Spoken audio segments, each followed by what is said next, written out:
One day, a huge number of monsters began to land on Earth, and within a year, they quickly flooded it, starting a battle of 9,000 races. Since then, planet Earth has become a battleground for a wide variety of creatures. At the beginning of the battle, there were people with superpowers but poor training. In the beginning of the battle, there were people with superpowers but poor training. Humanity at that point only had firearms and nuclear weapons. With the help of these weapons, people were able to erect 10 defensive lines to somehow repel the onslaught of unexpected guests.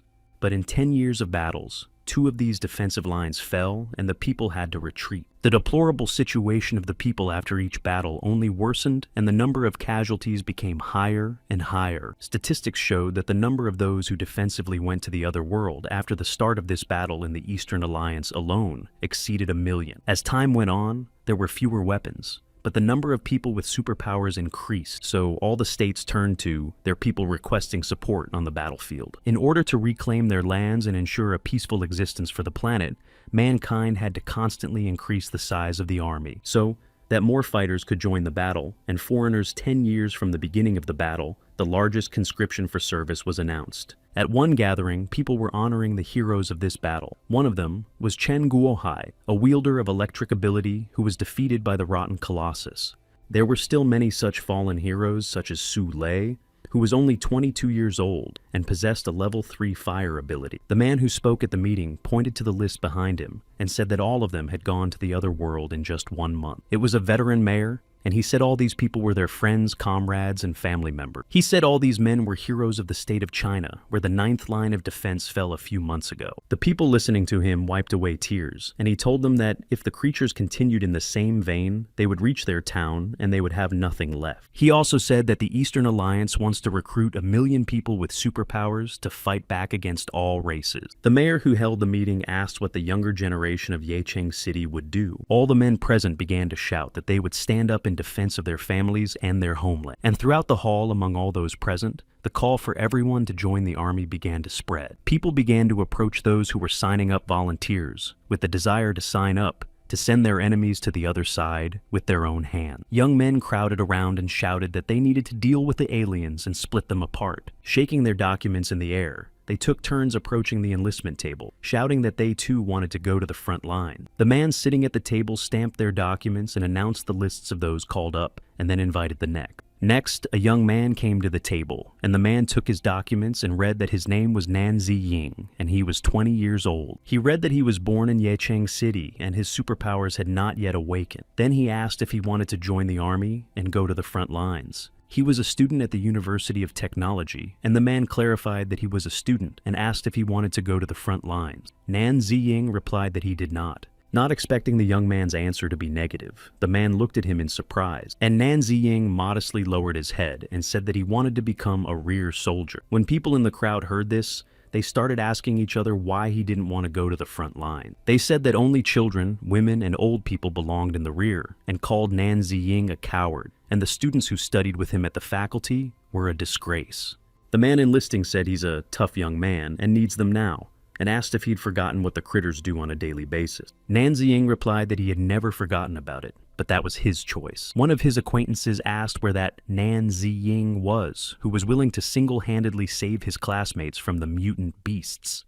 Another said he didn't think he'd be willing to back down when every second counted. Then a voice came from among the crowd of men and urged them all to calm down. They fell silent and looked at the speaker in surprise. It was a veteran mayor who said that joining the military is not considered mandatory, and it all depends on personal desire and sense of responsibility. He told Nan Ziying that he could stay in the rear. Then he looked at his papers and added that he had good results and was sorry. The veteran mayor said that Nan Ziying could take the uniform and leave. Men in the crowd began to tell him to leave, and that because of men like him, humanity was on the verge of perdition. Someone said the front line was losing power, and he wouldn't survive without them. Another man told him he didn't want to see him again, calling him a wimp. The next day, several helicopters could be seen in the sky above the city. They accompanied the columns of men leaving the battlefield. They chanted a verse from the ancient book of Shi Jing about the solidarity of soldiers. Soldiers went to the front lines, leaving their families behind and shouting that victory would surely be theirs.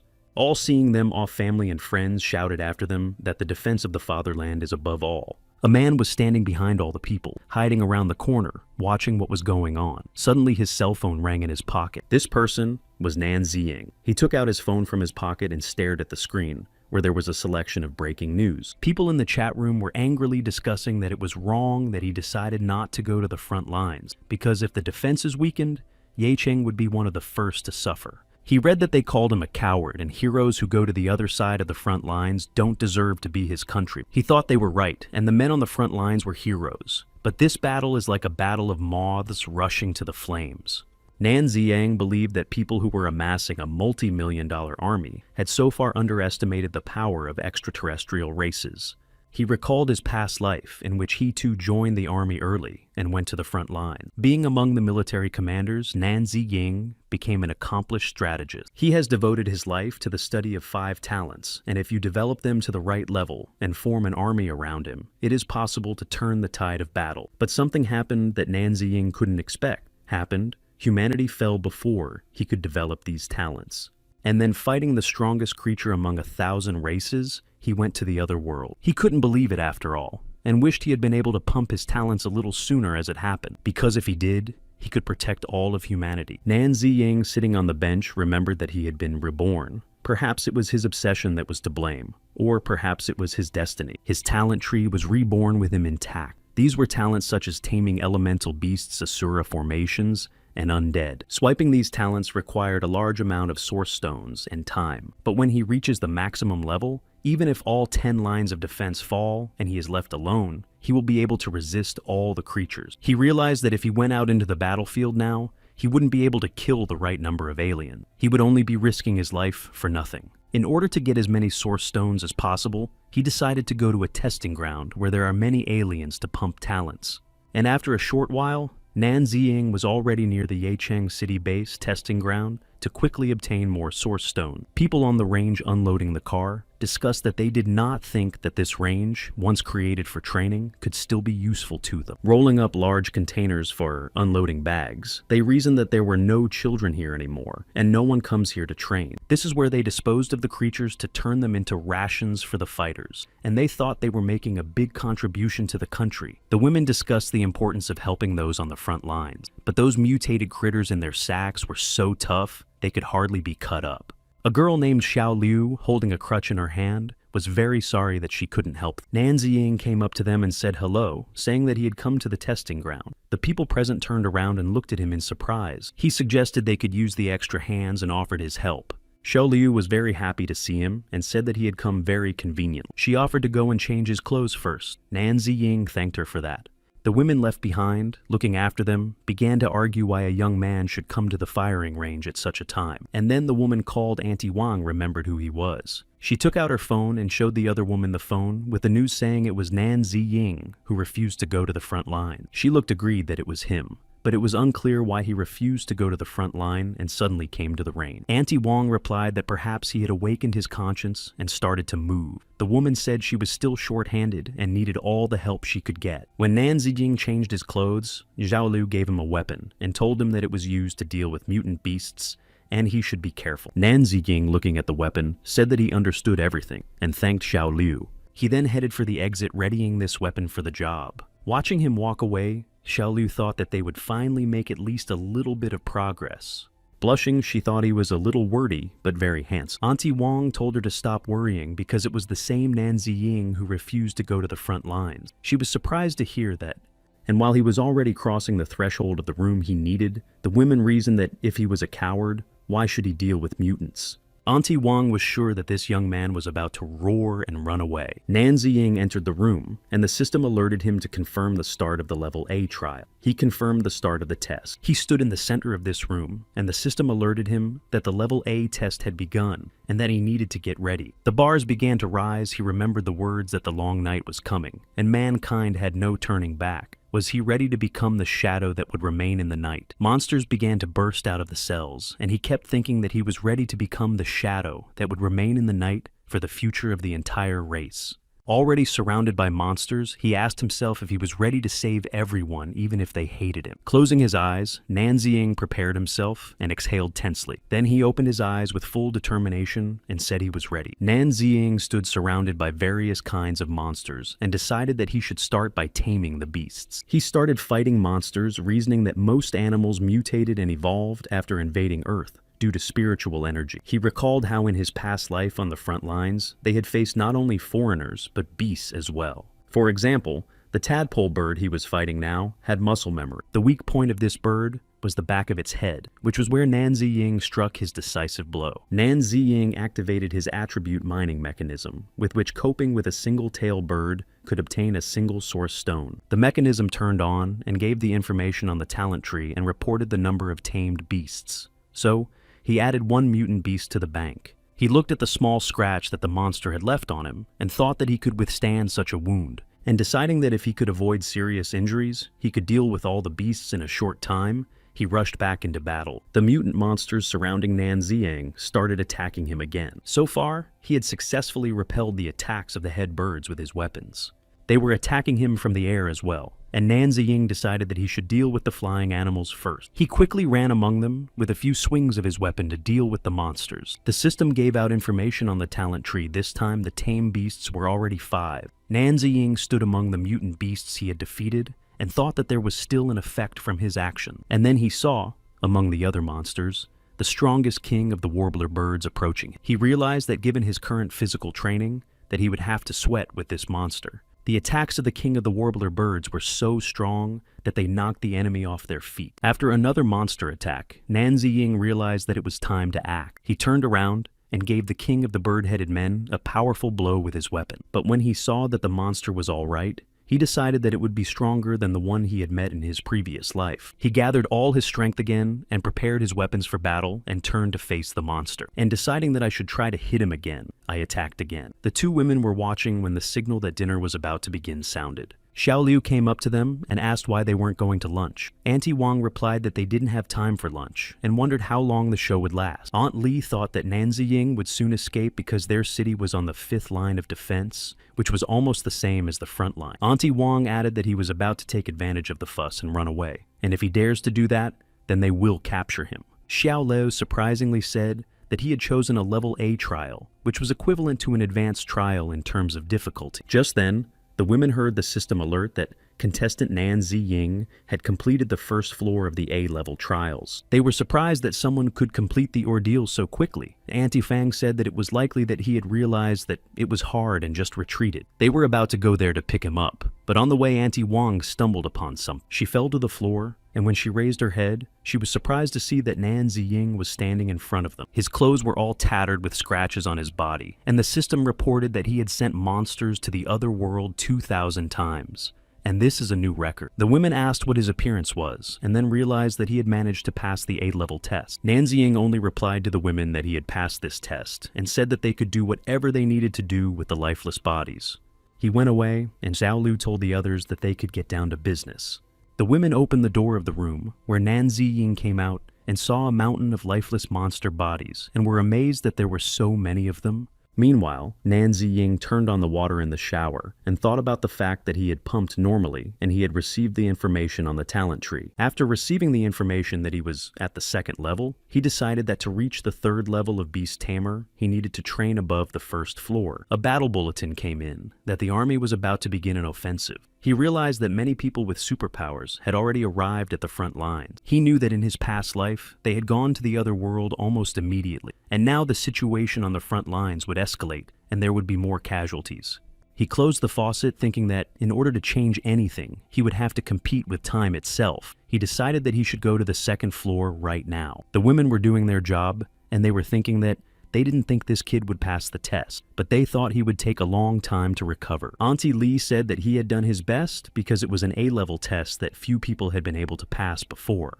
But Auntie Wang objected that to get everything at once was a useless endeavor, and everything should be approached gradually. She added that he suffered a lot of injuries and will be recovering for a few days and then possibly become sidelined, or not return to action at all. Xiao Liu, who was working with them, saw that Nan Ziying had returned. Auntie Li coughed and asked Auntie Wang to keep her voice down because he had come, but she only said indignantly So what? She asked why he was hanging around here since he had already passed the first level. Nan Ziying replied that he wanted to continue the trial and pass the second floor. He walked past the women, and Auntie Wang turned around and looked after him, wondering if he was really going to the second floor.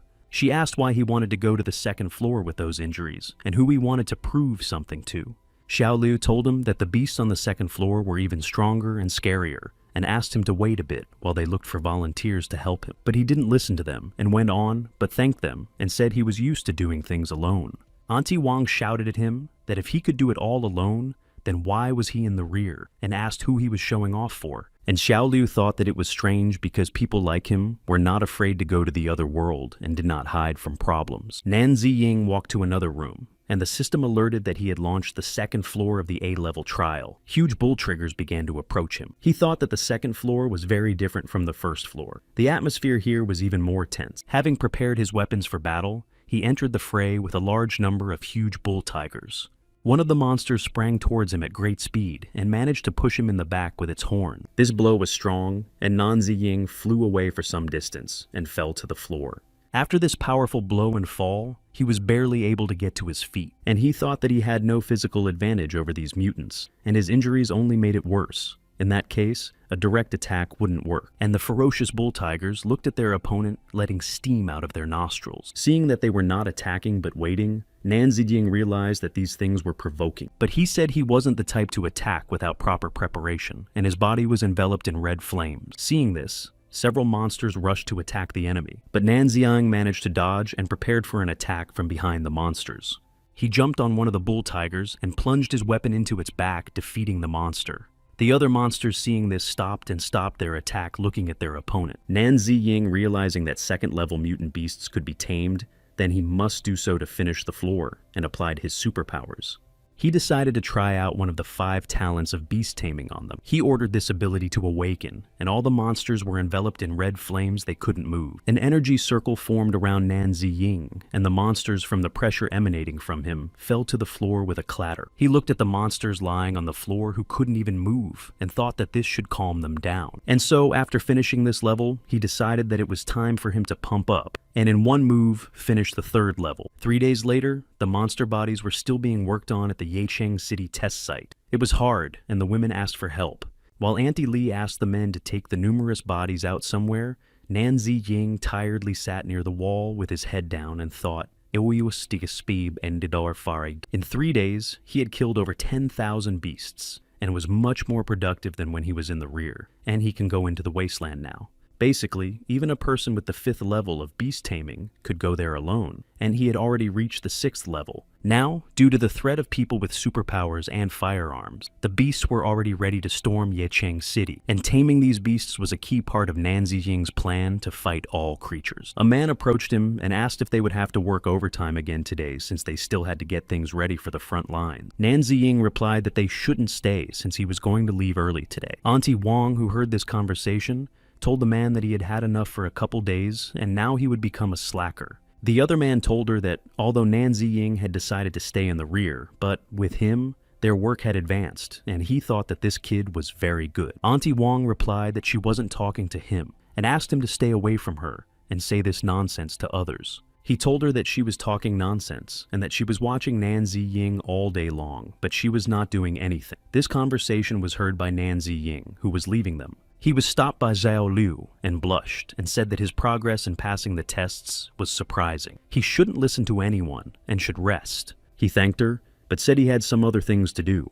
Xiao Liu was even more embarrassed and said that she wouldn't bother him anymore then. In the meantime, several cars had entered the city, and one of the soldiers leaned out and told them not to block their way. He said their cars were carrying wounded people who needed emergency surgery. Nan Ziying had already gone outside, and seeing the cars, he thought that there were very many wounded from their city's defensive position. And people on the street noticed that rockets appeared in the sky above them. Everyone watching raised their heads and actually saw rockets flying over their city. One of the women on the street said, "It looks like they have an advantage looking at the missiles." But Nan Ziying realized that this is no advantage at all, and the missiles are reporting that the front line is failing, and they are requesting reinforcement of the front line is about to fall. He pulled the mask over his face, readied his weapons, and set off, deciding that there was no time to waste. At that time, Several army vehicles stopped near the town. One of the drivers was asked why he had stopped because it was dangerous. He got out of the car and said it was broken and he needed to check it out. And he regretted that the junk broke down at that exact time. The girl left in the cabin suggested to leave the car and come back for it in the afternoon, as there are many mutant wolves in this place. The man agreed with her. He went to the car to get his things, but suddenly saw a figure of a man running nearby. Nan Zioing ran past these cars, and the two girls sitting in one of them looked at him in surprise. One of the girls was wondering who would think of running around outside the city at night. Leaning out the window, she shouted to the fleeing Nan Ziying that there were huge mutant wolves, and it was very dangerous. The other girl said that the number of wounded had increased, and they were waiting for them. She said that this man should not be left here alone in danger. She objected that they were near a den of mutant wolves, and if they were attacked, the medical herb squad would no longer exist. Especially in 10 years of fighting, they had seen many such lunatics. The girl agreed with her and started the car to drive on.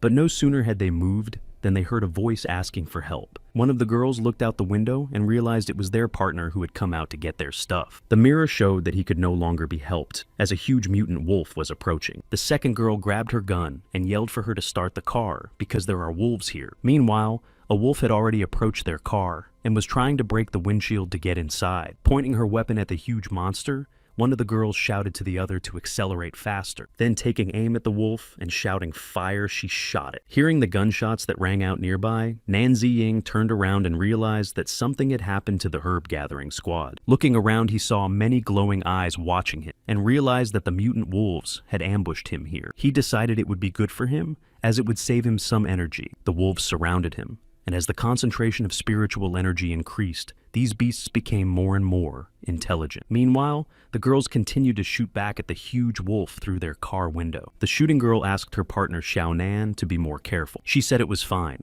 Then her partner asked her to press the gas pedal when they'd put all the wolves away. Xiao Nan replied that she understood her and got ready to grip the steering wheel. Meanwhile, Nan Ziying was fighting the mutant wolves that were attacking him. Then he saw a huge wolf walking behind the others and realized that their leader was here too. He decided that to save the medical team, all he had to do was deal with a pack of wolves. And the pack leader was already approaching him with ruffled fur and huge fangs preparing to attack. Nan Ziying thought that if the wolf boss showed up in the arena, then the battle had already begun. He paused for a second and began to apply the talent of taming beasts.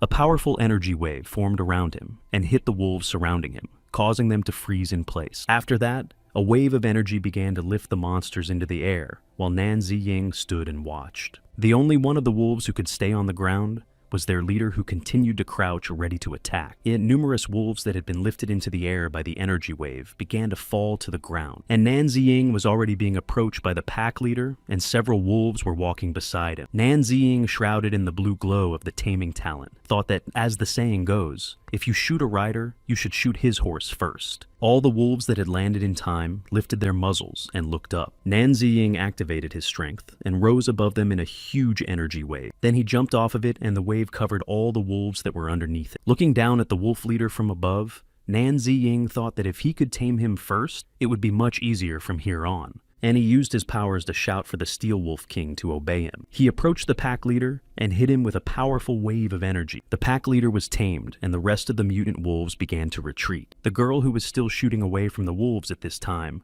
told Xiao Nan to chase and hurry up. She pressed the gas, but the car wouldn't move. Xiao Nan didn't understand why her car would stall. Realizing they couldn't leave here, the girl who shot the wolves thought they were finished. The headlights made the wolves surrounding the car even more furious. The mutant wolves began to attack the car with determination, and glass rained down on the girls from all sides. Through the broken windshield, a wolf came into the car with its mouth open, revealing huge fangs. The three wolves on all sides were already trying to get inside their car. And then the girls opened their eyes and realized that something had changed. The wolves' gaze changed dramatically, and they became friendly. Then all the wolves surrounding the car turned around and walked away. The two girls looked after them, sitting behind the broken windows, and didn't understand what had happened. And the mutant wolves ran shrouded in blue flames back to their pack. Nan Ziying stood on a large rock, while the mutant wolves he had tamed gathered around him. The girls climbed onto their car and saw in the distance how a pack of wolves gathered near this man. Xiao Nan realized that he was able to tame them. The second girl was surprised that he could tame 1,000 wolves by himself, and said that his taming skill must be well trained. The system alerted Nan Ziying that 1,000 steel mutant wolves had been tamed, and he had advanced to the 7th level of beast taming. He thought the source stones were worth their weight in gold, and there was no point in wasting them on taming beasts. He said he never thought he'd have such pets. He sat and stroked the pack leader and told them they were good, but he would let them go now and call them when the time was right. And to his tame wolves, he told them not to attack humans. Standing on a large rock, he thought that there were 3 uninhabited areas near Yecheng and more to come. All the beasts in these areas should be tamed and subdued, and in order for him to be fully prepared for battle, he would need to form an army of mutant beasts. He had no other choice. And then Nan Ziying remembered that there was a medical team left nearby and decided that it was necessary to help them get to the city. His phone beeped in his pocket, and an urgent message came from the warehouse. It alerted him to an urgent meeting and asked him not to miss it. At the Yecheng test site, an urgent meeting began, at which all the workers were present and the officers who addressed them arrived. They talked about how disappointing their range was, and they thought that if the workers fulfilled the plan, they could help the front line. The man who spoke to the workers said he didn't think mutants just above the normal level would be beyond them. The mayor replied that this was the first time they were dealing with level 4 mutant beasts, and they needed more time to understand what they were. The officer looked at him in surprise and asked again if they needed time. And then he got angry and asked if they knew what time it was. He added that there was a shortage of food on the front lines. He said that there weren't many mutant beasts left in the rear, and if they wanted to help the soldiers, they needed to deal with the higher level creatures. The veteran mayor responded that he understood him and said they would send more people from their city to address these issues. He replied that it was probably no longer necessary, since he had seen no one useful. He asked that perhaps they themselves wanted to delay deliveries and destroy the city. He was told that these level 4 mutant beasts were beyond the capabilities of Yecheng City. The officer said that those who were slowing down the whole process are the main cowards of the city, and added that nobody in this town can be relied on. Auntie Wong said she'd had enough, and that if he was an officer, he was wrong to think he could do anything. She added that her husband and 3 sons had fallen on the front line. She said they worked days on end to keep up with the delivery schedule, and how dare he devalue their efforts and insult them. The officer said that she was a bizarre woman, and one of the soldiers had already rushed to her, saying that she disrespected their commander. She frightenedly asked what he was up to. The soldier already preparing to strike Auntie Wong clenched his fist, which lit up with red flames. But he did not have time to do so, as Nan Ziying, who had suddenly appeared, was the first to punch him in the jaw. The soldier started to fall. His glasses even came off from the impact. His commander looked at him in surprise. Nan Ziying, who appeared just in time, turned to the officer and said that during conflicts, one should not swing one's fists. The workers were very happy that their comrade Nan Ziying had returned, and the veteran mayor thought that Nan Ziying might have forgotten here, and since he was able to take down a level 5 gifted person, he must have already awakened his power. The officer and Nan Ziying stood looking at each other. Finally, the officer asked who he was, and then pointing his weapon at him, said that this was willfulness and he was wrong to rebel. Nan Ziying looked at him and was silent. He remembered this person. In his past life, he became a traitor who made a fortune fighting, and was eventually wanted by the world and sent to the other world. His name was Lin Yu Kai. He resold various army goods that were supplied from the rear to the front line, and thus caused great losses to the country. He realized that he was watching the speed of work, and wanted Yecheng to defeat more mutant beasts ostensibly for the front lines, but really to resell. We had to deal with him, but first we had to suck him dry of all the resources he had stashed away. But he was told no one was thinking of rebelling. He said none of these workers could be called irresponsible. The others supported him and said how dare he point guns at them because they were helping as best they could, but didn't know how else to prove it. The officer didn't expect this outcome. He thought they were all weak here, but they had a lot of willpower. And then he took another look at Nan Ziying and thought that he looked too familiar. Then he remembered it was the same Nan Ziying from the news, the coward who ran to the rear, and said he dare not raise his hand on his soldiers. His soldier, recovering from the blow, suggested to his commander that he should be sent to the other side. The veteran mayor asked him to calm down, but the soldier said his level 5 gifted man was being groped and couldn't get away with it. Nan Ziying calmly said that if they wanted to send him to the other world, they could do so. Xiao Liu and Auntie Wong heard these words and looked at him in surprise. He told the soldier he didn't care, but they should know that he had defeated tens of thousands of beasts here, and if he was gone, this place would bring no progress. Hearing his words, the veteran mayor was surprised to find that he was the one who had become the butcher of Ye Cheng. And Nan Ziying continued that mutant beasts could now inhabit people's souls, and no one in the testing grounds would be able to solve this problem. Lin Yukai thought that whether the deserter knew the mutant beasts so well since he had dealt with almost an entire army, and decided that judging by the reaction of those around him, he wasn't lying and he'd have to deal with it. In the end, the officer decided that if this guy was making such a claim, it would be good for him. He said that he would send 5,000 level 4 mutant beasts to the training ground, and if Nan Ziying could deal with them in a week, he wouldn't touch him. And he added that if he failed, his debt would become the debt of everyone here, and he said that everyone was free to go. The people present surrounded him and said they would definitely help him, but he told them not to worry and that he would manage on his own, as it would be hard for them to fight. Level 4 mutants had high defenses and could interfere with human minds. The attributes from them could be sold for a large sum. He understood that Lin Yutai still wanted to profit even now, but thanks to him, he would be able to pump up the Asura talent tree. First, he decided to get rid of all the mutant beasts, then improve his talents and wipe out scum, like Lin Yutai. The next day, 5,000 mutant beasts from the commander were delivered to the Yecheng city's training ground. The landfill staff had to check everything and sign off on the receipt of the shipment. The officer read out the order that Nan Ziying, a soldier of the logistics division of Yecheng City, must get rid of the 4th level mutant beasts. 1 week was given to complete this task, and Nan Ziying was under the command of Officer Lin Yukai, according to the rules. He said that Nan Ziying was suspected of disobeying orders, inciting workers to riot and assaulting a senior officer. And if he disobeys the order, he will be sentenced to the ultimate punishment for disobedience, which is to be sent to the grave. The employees hearing the officer's words were very surprised and frightened by them. He asked if they had not agreed to those terms yesterday, or if they had already had time to change their mind. The officer said that in a week's time, he would send Nan Ziying to the other world with his own hand. And the officer added lastly that he thought he'd enjoy it. Nan Ziying turned to him and said that there was too much chatter to convey a single order. The officer replied that he could talk before he went to the other side and said he could get to work and they could stay here. He prepared to carry out the order, and Xiao Liu said that these beasts were different from low-level beasts, and they would have to use smoke with chloroform. Another worker said they have a limited supply of these anesthetics and don't know if they'll have enough for the attack, so he asked him to be careful. They left, and the officers discussed that these mutant beasts could attack a man's soul, and how he was so confident or had trump card. The senior officer said he had already tried to exert influence with his psychic powers, but he didn't respond. They have to wait for Nan Ziying to lose. But perhaps he will come out of there already mad, and will not realize that soon he will go to the other world. He thought their boss was stingy because he didn't think he deserved everything he got, and hoping for a deserter is a waste of time. A purple glow appeared around him, and he said that when he sent Nan Ziying to the other world, everything here would go to him.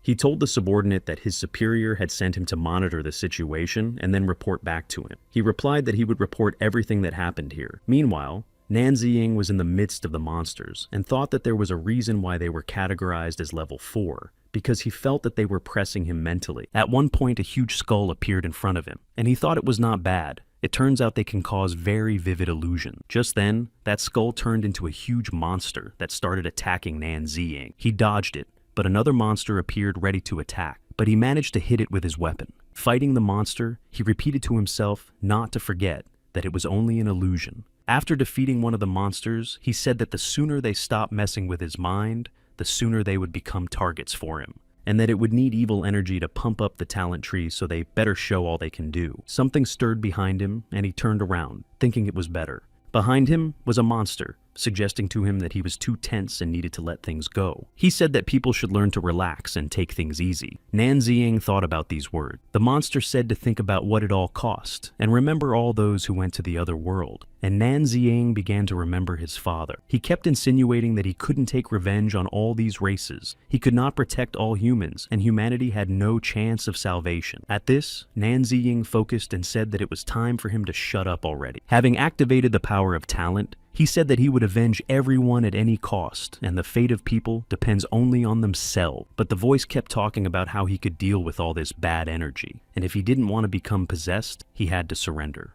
Nan Ziying said that once he activated the Asura talent, his physical and mental strength would begin to increase exponentially, and all that energy would only help him pump up. He told the monster to humble himself and become his power, and then called the Asura's talent to awaken. The tree's energy activated, and the Asura's talent began to awaken within him. At this time, Lin Yukai was discussing on the phone that the other party was asking for goods. The girl poured him wine and told him to rest because he was working hard.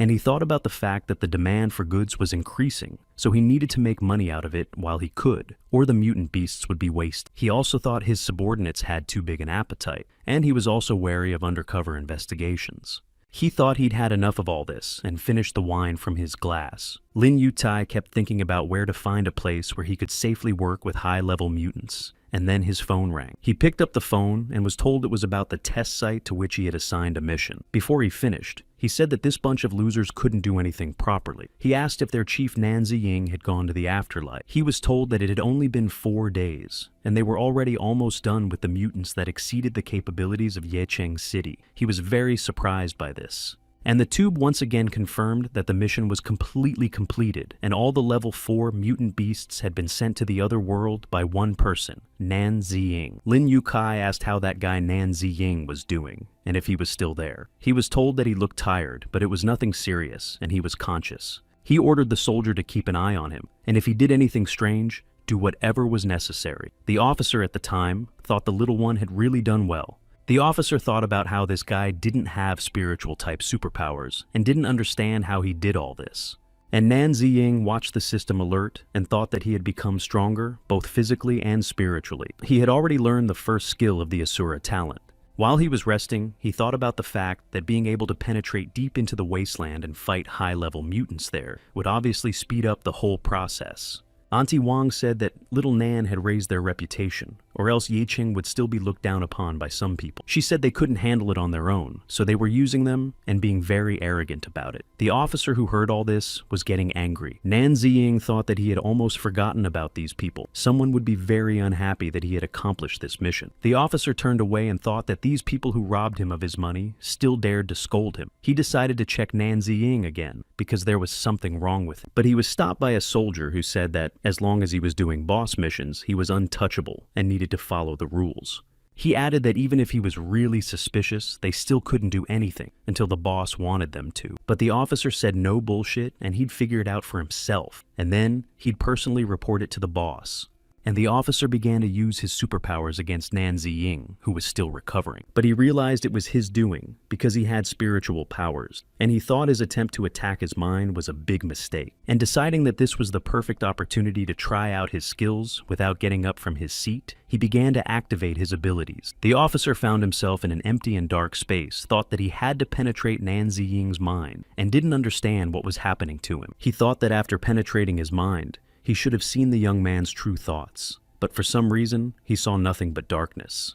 And then tongues of bright red flame began to appear around the officer, and it startled him. Among them, he saw a spiritual entity merged with the energy of a demon. He realized that Nan Ziying also had spiritual powers, but he didn't understand what level he was at. He said that he had already tested him. He asked how he could achieve such power so quickly and who he even was.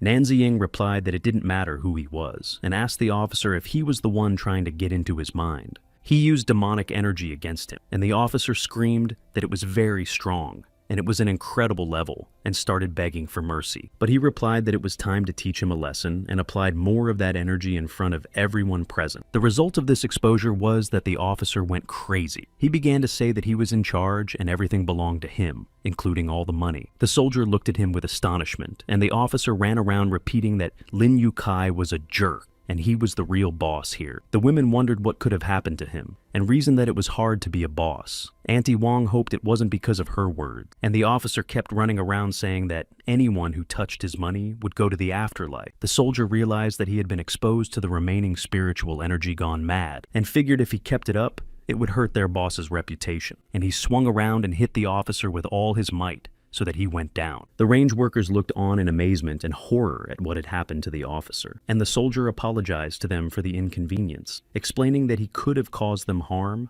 and so he had to eliminate him. He walked over to Nan Ziying and looked at him, thinking that he had lost consciousness, and it looked like his spiritual state had indeed been disturbed. And then he figured that Maybe this guy wasn't useful to the boss anymore and should be reported. He turned around and headed out, saying that someone should take care of Nan Ziying. He told the others to work more vigorously. Nan Ziying smiled, and the system notified that his Asura level had reached the 6th level. After being unconscious for a while, he finally opened his eyes. The range workers gathered around him, happy that he was finally awake. He sat down in bed and asked how long he had been sleeping. Xiaolu replied that he had slept for more than 2 days. Auntie Wang told everyone that now that he's awake, everyone should get to work, because if they don't hurry up, they won't make it in time. Nan Ziying asked her if Lin Yutai had sent more mutant beasts to them. She replied that half of their people had been sent to other training grounds. He realized that apparently the 9th line of defense had already been completely defeated, and humanity had retreated to the 8th line. Auntie Wang said that the battles were very brutal, and their army is clearly not worthy opponents for high-level mutants.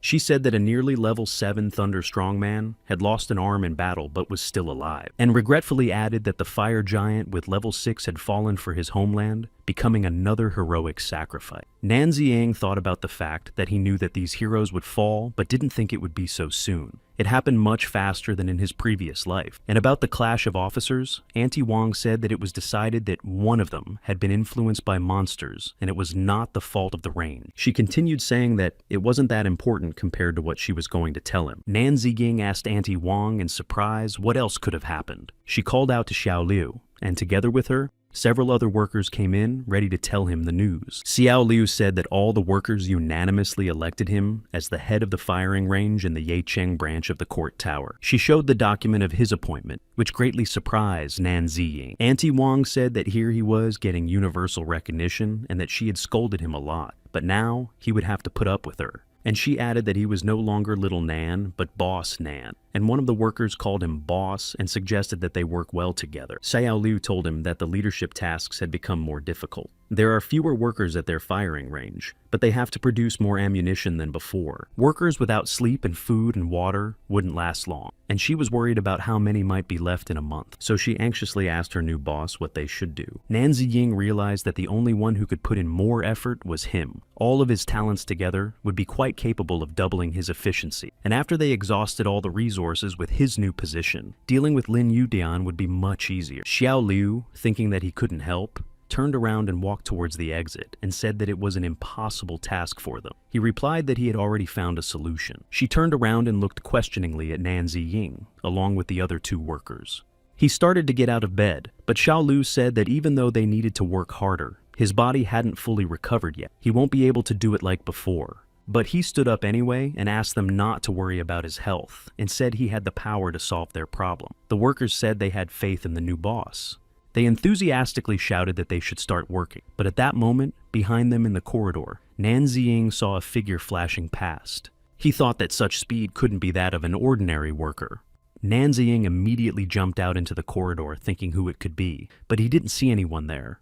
And thinking where this man might go, he went outside, looking around. And then someone behind him pointed a gun at him and said that since he went after him, he was a brave man. It turned out to be a girl, and she told him to stand still, and she would ask him questions that he should answer. She asked what was the quantity of the next batch of goods for the order he had taken from Lin Yukai, and would they deliver it themselves, or did he have to do it? He replied that she should ask Lin Yukai himself and his gang about it. The girl asked him if he wasn't part of his gang, and told him to tell the truth. Realizing that she was distracted, Nan Ziying decided that it was time to use his abilities.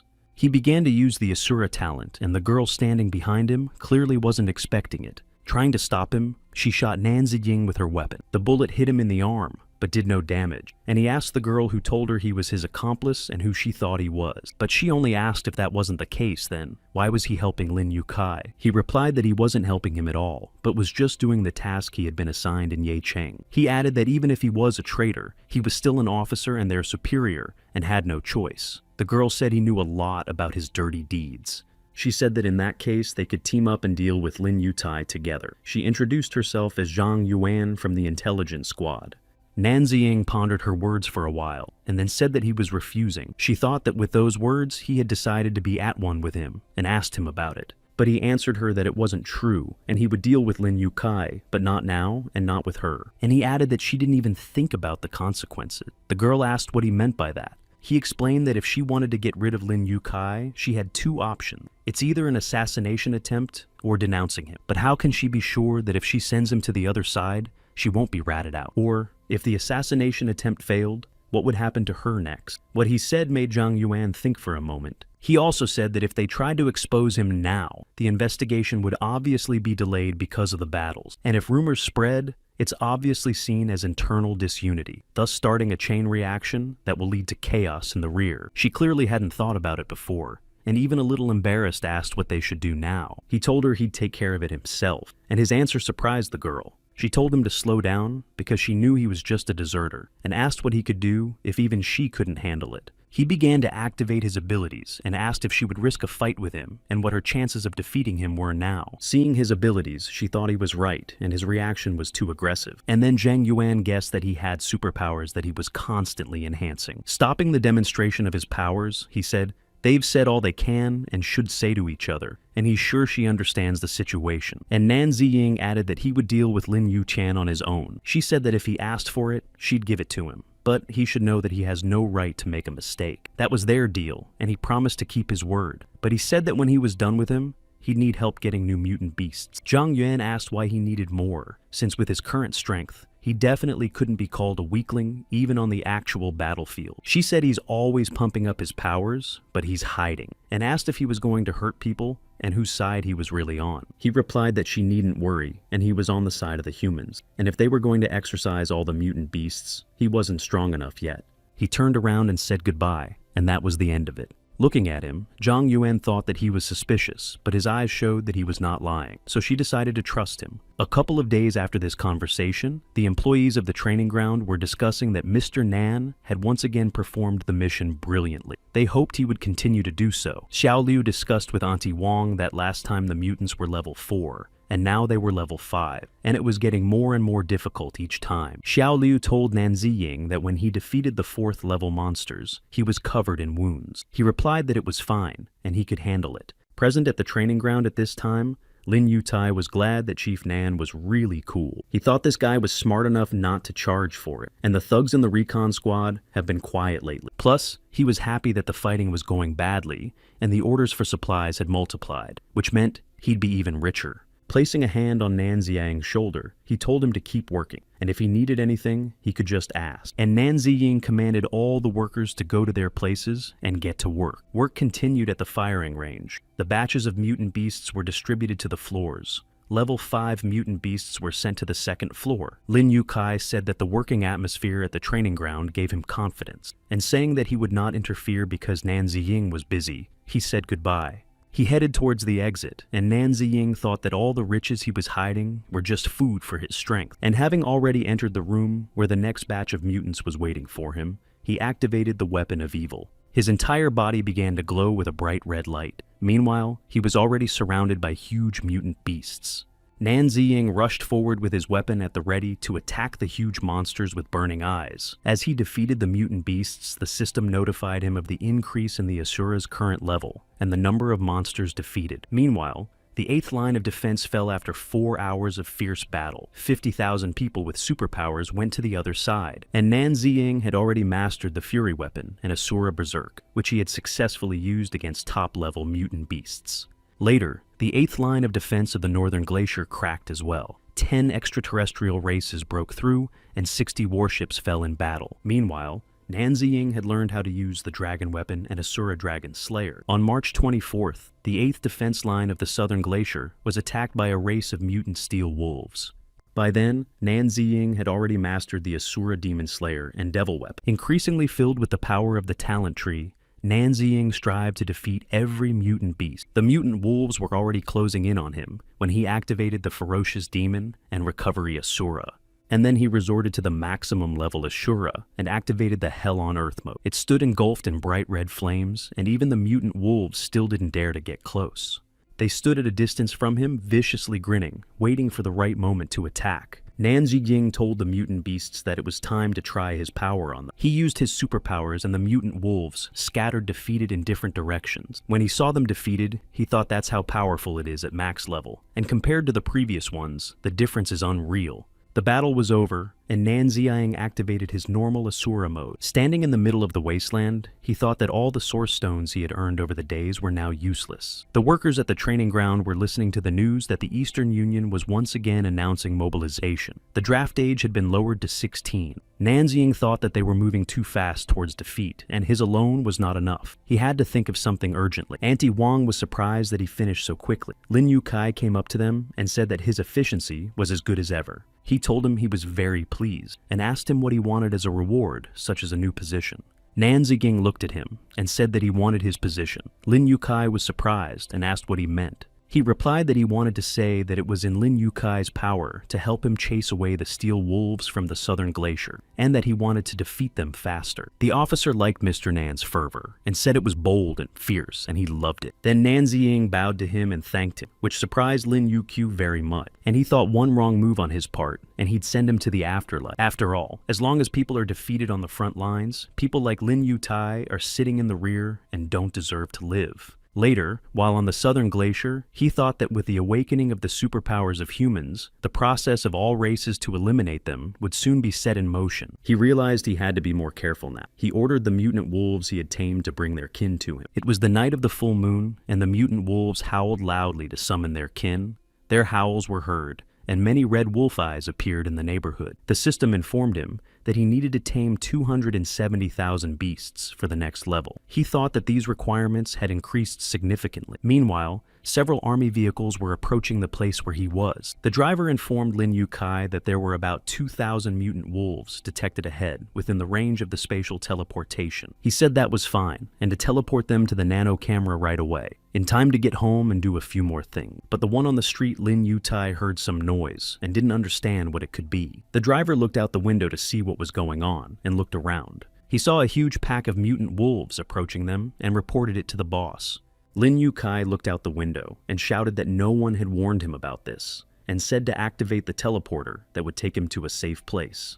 The driver replied that teleporting was impossible in this case, and the only way out was to go straight ahead. Then maybe they could scatter the monsters. Lin Yutai told him to go faster then, and the cars moved on their way. Watching them from afar, Nan Ziying thought that everything was going according to his plan. The full moon was to his advantage, and he was going to send them both to the other world. He used the taming talent by activating it to its maximum, and the pack of mutant wolves he had tamed chased after the army vehicles, one of which contained Lin Yutai. Meanwhile, the system notified Nan Ziying that he was at the 7th level of Beast Tamer, and the number of tamed wolves had become 101,000. Then the wolves chasing the cars stopped, and the soldiers thought this might mean there was a tamer ahead. Lin Yutai looked out the window, and seeing that the wolves were chasing them, more shouted that this was great. His driver said he'd never heard of such a strong tamer in Yecheng, and he thought maybe he was a loner and could be of use to him. Suddenly, Nan Ziying appeared in front of their vehicles and told the steel wolves to do his bidding. Enraged mutant wolves with red eyes grinning were ready to rush in to attack. Nan Ziying ordered that this convoy be dealt with, and dealt with each of them. The driver told his boss that it looked like the tamer was having trouble dealing with the wolves as they started coming right at them. Looking at the approaching mutant wolves, Lin Yutai gave the order to open fire on them. The soldiers climbed out the hatches of the vehicles and opened fire on the pack of wolves that surrounded them. But the mutant wolves remained unharmed and jumped on the cars, breaking the windows, and attacked the soldiers.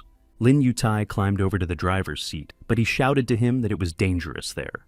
But without listening, he ordered them to quickly send them to safety using a teleporter. One of the huge wolves, meanwhile, had overturned the car they were in. Lin Yutai and his driver climbed out of the overturned car and found themselves one-on-one with a pack of mutant wolves. Huge mutants with their mouths open already approached them, ready to attack. Then Lin Yutian's driver, who possessed the power of a level 5 superhuman, told the wolves that they would see her now, and he activated his ability to teleport into the nano camera. Lin Yutai hurried him up when he saw that the mutant wolves had gotten quite close to them. His driver said it wouldn't work, and the nano camera doesn't work at this distance, and tried to activate the teleportation fortress of the ancient city. They teleported away, and then a man appeared behind them, saying that he had been waiting for them, and thought they would make it faster. Lin Yutai and his driver turned around in surprise and looked at him. This person turned out to be Nan Ziying, which further surprised the two of them. Not believing his eyes, Lin Yutai asked him if he was the tamer, and was going to send him to the other world.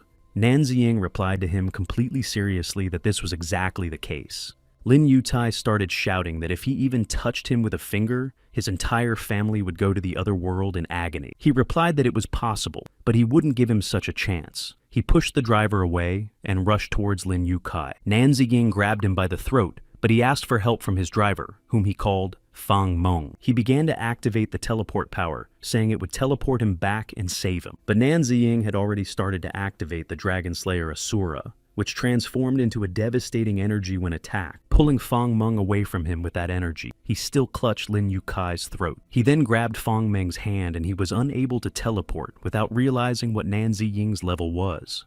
Nan Ziying squeezed his hand with great force and flung him away from himself, and he fell to the ground. He was about to send him to the next world, but the driver lying on the ground begged for mercy, saying that it was worth it to dispense with the insults Nan Ziying threw Lin Yuki away with his energy. The latter shouted at him that he was a traitor and a deserter, but he didn't have time to say anything, because he landed where huge mutant wolves were waiting for him, ready to kill him. Watching them send Lin Yukai to the other world, he said goodbye to him. That same night, while sitting in the bathroom, Su Leng observed a powerful energy emanating from the surroundings of Yecheng City. She was a level 5 Asura superhuman, and she thought that maybe she hadn't realized that there was a very powerful superhuman in town, and she decided it was imperative to report it to the Bureau of Superhuman Research. And Nan Ziying approached the army vehicles surrounded by a pack of mutant wolves and said that it was over, and they could go out. His tame wolves ran up to him and started licking. He laughed and asked them to stop. Then he ordered them all to sit down and be quiet. The wolves obeyed him. He looked at the pack of mutant wolves sitting in front of him and thought about what he would do with them now. Stroking one of them, he said they were smart and did a great job with the order today. And saying that as a reward he would pet them, he began to call the wolves to him and pet them one by one. Then he climbed onto the roof of the car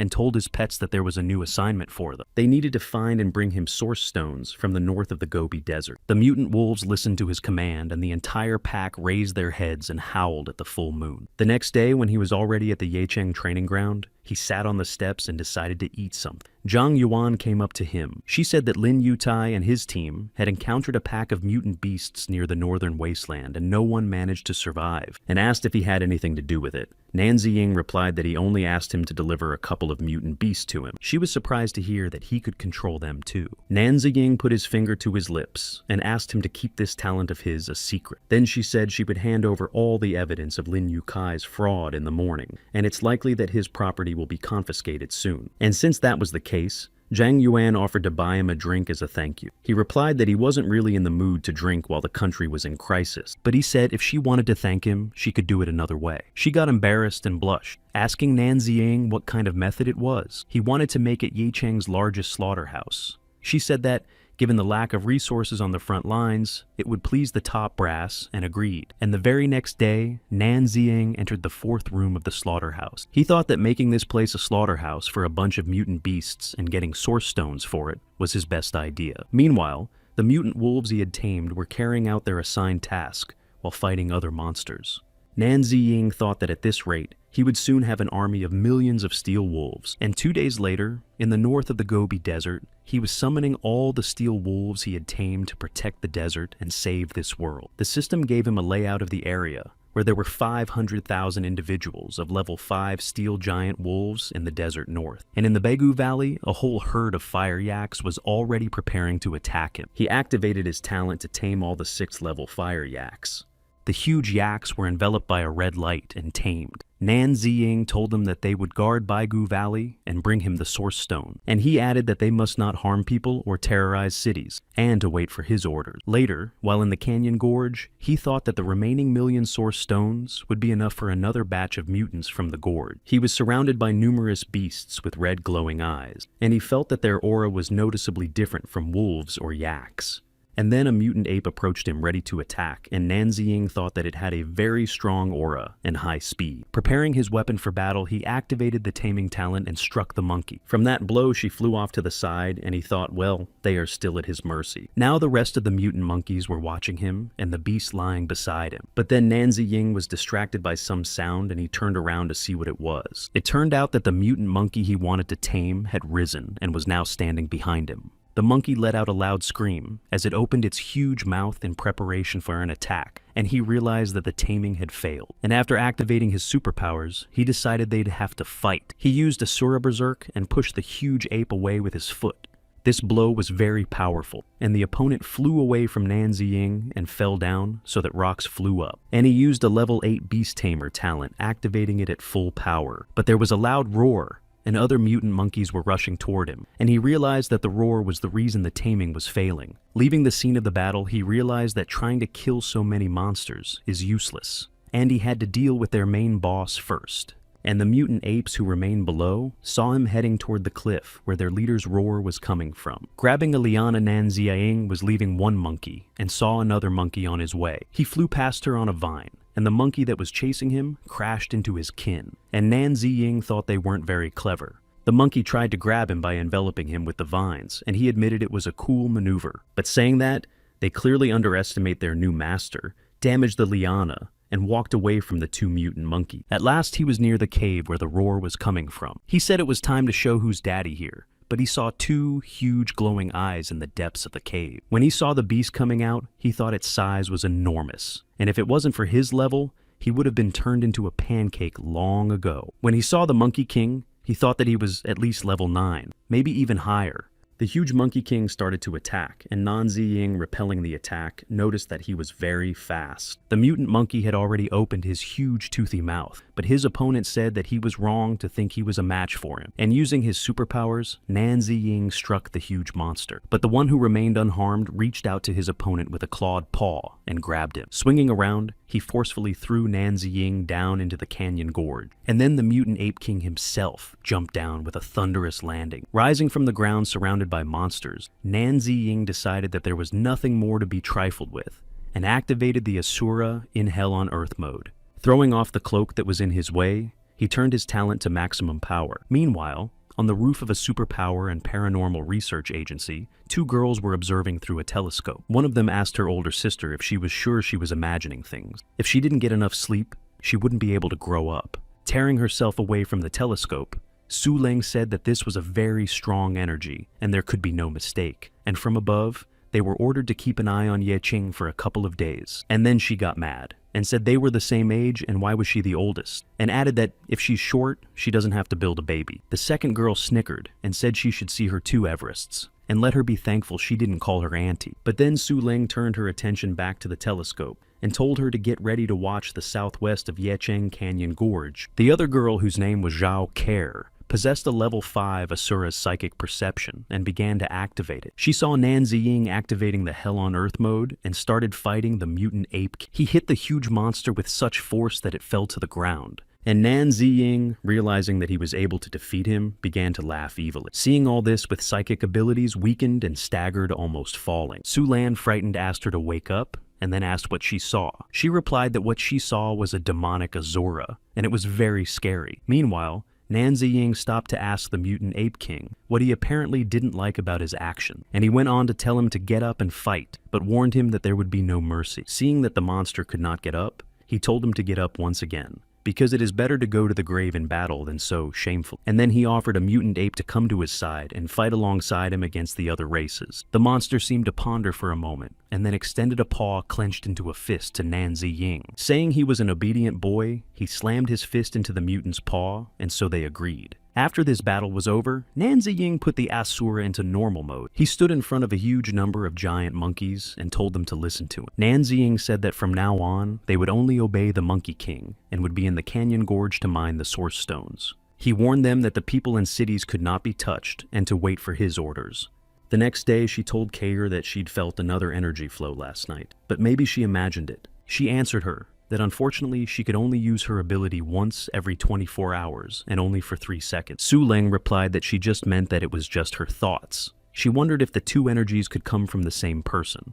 Kair said they've been following the Eastern Alliance for years, and the top 10 in the Esper family ranking system remain a mystery, and no one knows their names. But she said it was a powerful Asura, and it was definitely one of the 10. Su Leng said she was right and suggested she look at the list again. The next day, the news broke that a mysterious man in a black cloak had appeared in the canyon gorge, and he managed to take the 10th place in the ranking. Nan Ziying returned to the range where Xiao Liu handed him a handkerchief and told him to wipe his face, and reminded him that his phone was already ringing off the hook. He followed the news that the 8th line of defense which included the US and Russia, had been completely defeated. The news anchor talked about to protect the country, the Eastern Alliance launched a policy of full roll call of veterans for the fifth line of defense. Nan Ziying thought about the fact that it wasn't just them who were growing in casualties, and the conscription of veterans also happened faster. There was a message on his phone from his father. He asked if he had time to come over to their house for dinner, because his mother and sister missed him very much. A reporter was at their house, and his father said that everyone would be home tonight, and he needed to make dinner, and apologized for keeping her waiting. He added that if it was okay with her, she could join them. But the reporter replied that she only needed to do a short interview about the draft. Finishing preparing dinner, Nan Ziying's father said that she could ask. Calling him Mr. Nan Seong Shan, reporter Fan Shan said she heard that upon hearing about the veterans' draft, he immediately put his signature, and she asked him what he was thinking at that moment. He told her he was thinking that it was his duty. Then Fang Shan asked how he felt about his son, Nan Ziying, publicly refusing to go to the front line. He didn't have time to reply, as his family members appeared on the doorstep. His wife said that she had met Xiao Nan and Xiao Shan by chance at the gate. Then she saw the reporters and asked her husband if they were interviewing him. He said that since they were all here, they should sit at the table first, and he would join them after he answered a few questions. His wife agreed, and he told the reporter that as she might have noticed, it's his family that gets together every few months.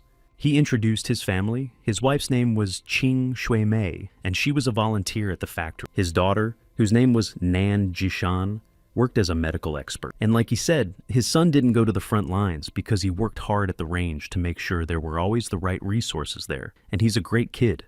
And he added that he would always support him no matter what he did, as long as it was not against the norms of morality. The reporter listened to Nan Xiangshan's words with surprise. Nan Ziying sat at the table and bowed his head, thinking about his dad being stupid. And then Fang Shan turned to him and said that the 8th line of defense had fallen, and many of his friends with it, and asked if he had any comments. His father got angry and yelled at her to stop pushing him, and said that when they called him in, they wanted him on the 6th line of defense. But he volunteered for line 7, and asked the reporter if that shouldn't be enough. And even if his son isn't on the front lines, dealing with beasts on the range is just as hard a job, and resourcing is at an all-time high because of it. Nan Jishan said that if that wasn't enough, there was also her. She volunteered as a medical volunteer for the 7th line of defense, and his mother added that if that wasn't enough, she'd take his place. Silence hung in the room, and everyone looked at each other in silence for a while. Finally, Fang Shan came to her senses and apologized for all of this and said that they had better leave. But then Nan Ziying slapped the table and told his father that he would go to the front lines with them. He got up from the table and headed for the exit. His mother asked him where he was going since it was already evening. Nan Ziying replied that he had business at the firing range. Qing Shui-mei asked if it was serious and suggested that he eat first and then go. But my father said he could go because it was his business, and added that at least they got to see each other. A little later, Nan Ziying was running through the wild coastal forest and thought that he still had time today. He stopped and looked around. Today he was going to tame the wild war elephants. While alone in a clearing surrounded by dense forest, he sensed something and said they could stop hiding and come out. And then a huge wild elephant with red eyes jumped out to him through the thicket of trees. He was about to hit Nan Ziying with the log he held in his trunk, but he dodged and jumped on the elephant thinking he had to hurry. He didn't have time to play hide and seek and started activating his superpowers. Sitting on the head of a huge mutant elephant, Nan Ziying used a taming talent. When the taming worked, he told him to tell the others that if they disobeyed, they would go to the other side of the world. The elephant summoned his kin, and a multitude of mutant elephants emerged from the forest into the clearing. Nan Ziying turned to the battle elephants and told them to listen to his orders. He told them to stay in the wild coastal forests and mine rocks for him, pending further orders. The system gave out information on his achievements, and he realized that the formation tree was finally activated. And Nan Ziying thought that he needed to level up urgently, so he decided to go to the proving ground to get the Source Stone. After defeating a few mutant beasts at the training ground, he learned that it was enough to level up, so he decided to try the weapon energy formation. Meanwhile, other mutant beasts had already started to approach him. He summoned the power of heaven and earth to be able to rise up the thousands of guns that appeared around him. Nan Ziying activated a weapon energy formation that swirled around him in a whirlwind and scattered towards the monsters. But even after using this weapon, the monsters surrounding him were unharmed. He thought that a level 1 weapon energy formation was too weak and needed more. He then used 2,000 weapon energy formations. After defeating these mutants, he thought that if he cast formations in each shop, it would be easier for him to deal with. He moved to the second workshop and there he summoned the might of 2,000 golden spirit formations for victory. An hour later finished, he was sitting on the rooftop checking the system update. Now at the second level, he had access to the Zloty spirit and weapon enhancement formation. He thought about the fact that it was already dawn, and it was time for him to say goodbye to everyone and go to the front lines. The employees of the landfill were already gathering at their workstation. Xiao Liu said hello to Auntie Wang and Auntie Zhang. The door to the workshops was open, and they realized that Mr. Nan had been working all night. Auntie Zhang said she didn't know how he could stand it. Auntie Wang got angry and said it was because of the journalists, and the women who knew what had happened asked what she meant. She pointed to her phone and said it was all over the news, and she had been fending off attacks in the comments all night. She showed them the news about Nan Ziying's father making a comment about the draft, and underneath there were numerous angry comments. When the women saw this, they got angry, saying these assholes had gone too far, and then they heard the voice of Nan Ziying behind them, who was glad that they had all already arrived and turned around. He approached the women and said he had something to tell everyone. They were surprised by this, but were beginning to realize where he was going. Another worker came in and told the manager that a letter had come from his father. He took the letter and began to read it.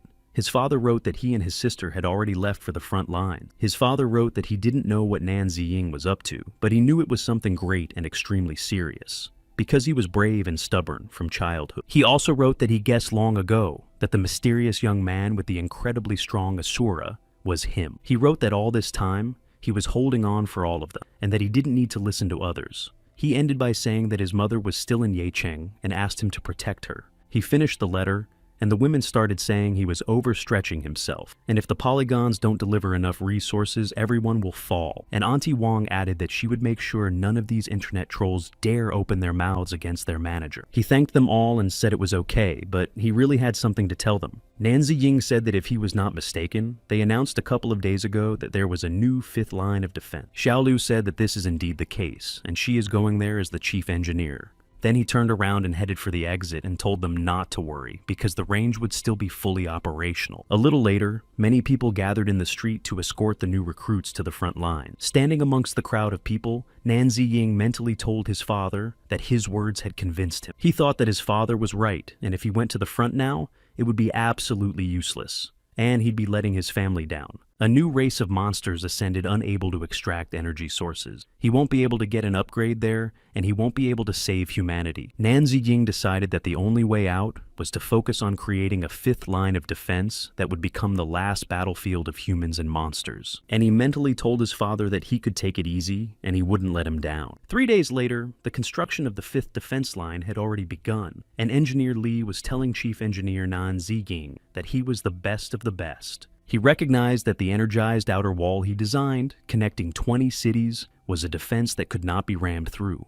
Nan Ziying said it was all thanks to Engineer Li and his team, but this wall is just a barrier that can't keep the monsters out for long. Later, standing on the wasteland between Yecheng and the 5th line, he thought that the real strength was the formations that required a huge amount of source stones, and thinking that this was the perfect place to cast the formation, he summoned the powers of heaven and earth and the energy of the sun. He summoned 50,000 fire formations, creating 1 kilometer of reinforcement, and then addressed the forces of creation and destruction with the merging of the light of the sun and the moon. He also summoned 50,000 weapon energy formations per kilometer of reinforcement, and then another 50,000 fire formations per kilometer. And so, he continued to summon formations for a while, creating reinforcements with them. It ended up being reinforced with 10 kilometers of mined formations.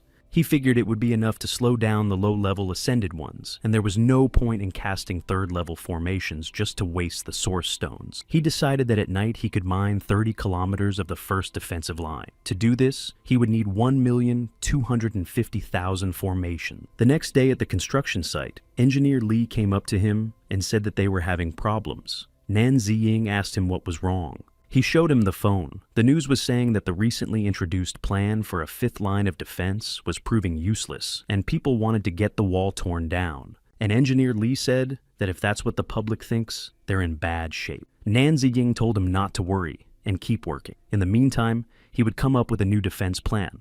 And he himself thought that the wall was a trap, and when the monsters passed through it, it would let their guard down, and they wouldn't notice the formations themselves. But he wondered what good it could do, other than confuse the enemy. And then he got an idea for his talent tree. He took the tablet from Engineer Li and started writing something, thinking that even if his talent tree hadn't lit up yet, He could think of a plan for the future.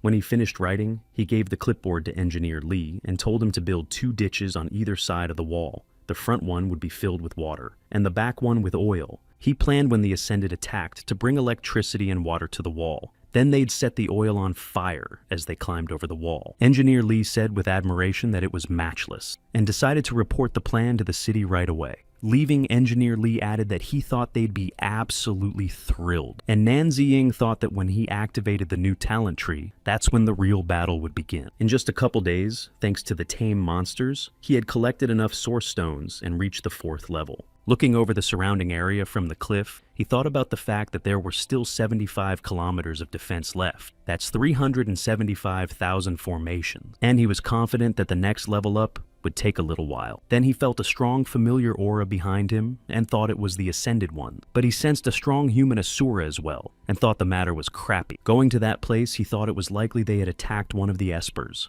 Meanwhile, the patriarch of the Chu clan saw disciple Xinghe and asked how he was able to come out of the hermitage ritual 2 years earlier than the supposed 12. Chu Xinghe said that he sensed someone's powerful energy from the northwest border. It had awakened his strength, and he had moved to a new level earlier. Chu Changhong was very surprised because the northwest border was almost always quiet, and Xinghe said it was very strange. So he decided to go to the mushroom farm and find out what it was. Chu Changhong said that it was inhabited by Ascended men who were hunting espers and that it was dangerous. His disciple activated the flight skill and headed towards said that as long as there was a battle going on, this world was one big danger. And to himself he thought that if he managed to get a couple of tips from such a strong esper, then this risk would not be in vain. An hour later, he was already observing the formations created by Nan Ziying and marveled that such a thing could be done by one person. He thought that the best Esper Masters were indeed hiding in the northwest, but something distracted him. Turning around, Xinghe saw a huge winged monster in the sky quickly approaching him. It was a monster Ascended belonging to the Steel Assassin type, and it was already ready to attack. The monster didn't have time to attack, as Xinghe managed to jump away from it some distance away. But when he turned around, he saw another Ascended one and thought that they were justifiably called the highest race, because he had just entered the world and they had already smelled him. The second Ascended monster was of the Rotten Giant type, and having discovered a level teen Esper, was about to send him to the other world. The Steel Assassin, while in the air, once again rushed to attack Xinghe, but he used his superpower in time and activated the territory control. And then he activated the energy of 1,000 guns and weapons sprinkled on both monsters from all sides. After that, Xinghe activated his aura energy and blazing fire. He said that anyone who dared to harm him would go to the next world. Meanwhile, Nan Ziying, moving towards him, thought that defeat was getting closer, and his father was on the 7th line of defense. And what kind of espers could there be now? In his past life, the strongest espers remained anonymous for a long time, and their appearance made humanity perk up. But it still lost, thinking that though this world needed his knowledge, it needed the rest of the espers he should not let fall. Before their time, he ran faster. Meanwhile, Xinghe was trying to hold his defenses against the 2 Ascended monsters. He managed it with great difficulty and realized that fighting 2 Ascended ones at once was too much for him. After another blow from the Rotten Giant, he flew far to the side and was senseless. When he came to his senses, he wondered if this was his end, but if it was, he figured he'd take at least one of them with him. But then Nan Ziying whirled past him and grabbed him and carried him to the side. He set him down by a large tree and looked around to see if any mutant beasts were chasing them. After coming to his senses, Xinghe asked if he was the same Esper he had smelled, but instead of answering, Nan Ziying asked if he was all right and could fight. Standing up, he said that with his help, he would continue the fight. Nan Ziying said that he would take on the Steel Assassin, and he needed to distract the Rotten Giant. Xinghe called him Master, and said that he understood him, and they scattered in different directions. Nan Ziying rushed to attack the Steel Assassin. He told the Steel Assassin that they hadn't seen each other in a while, and he was going to try out a new formation on him. And he activated a 3rd-level formation of evil spikes. But the spikes that appeared only broke against the Steel Assassin without harming him. Seeing this, Nan Ziying thought that as expected,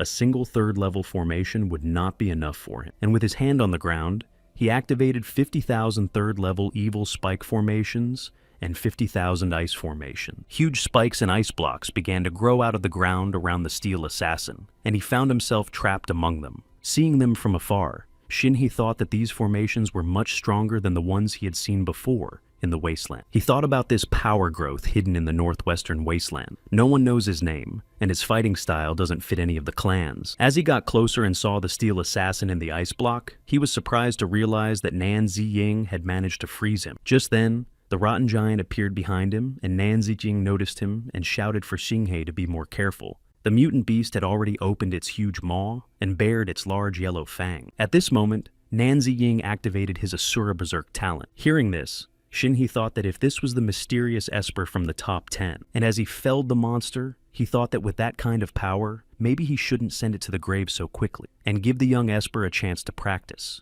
This guy had incredible power, but he hadn't reached his potential yet, and he wanted to push him, for example, by using a reinforcement formation on the man. Nan Ziying told Xinghe to stay put and touched his head. The young man asked what he was going to do, and he used a 10-fold amplification formation on it by activating it. Xinghe leaned to the ground, holding his head. The system informed Nan Ziying that the human body could only withstand 10 times the magnification. It was just as he thought, that the limit could not be exceeded, but he thought that for him, a 10-fold increase would be enough. The huge rotten giant was getting closer and closer to them, and Xinghe still couldn't get up.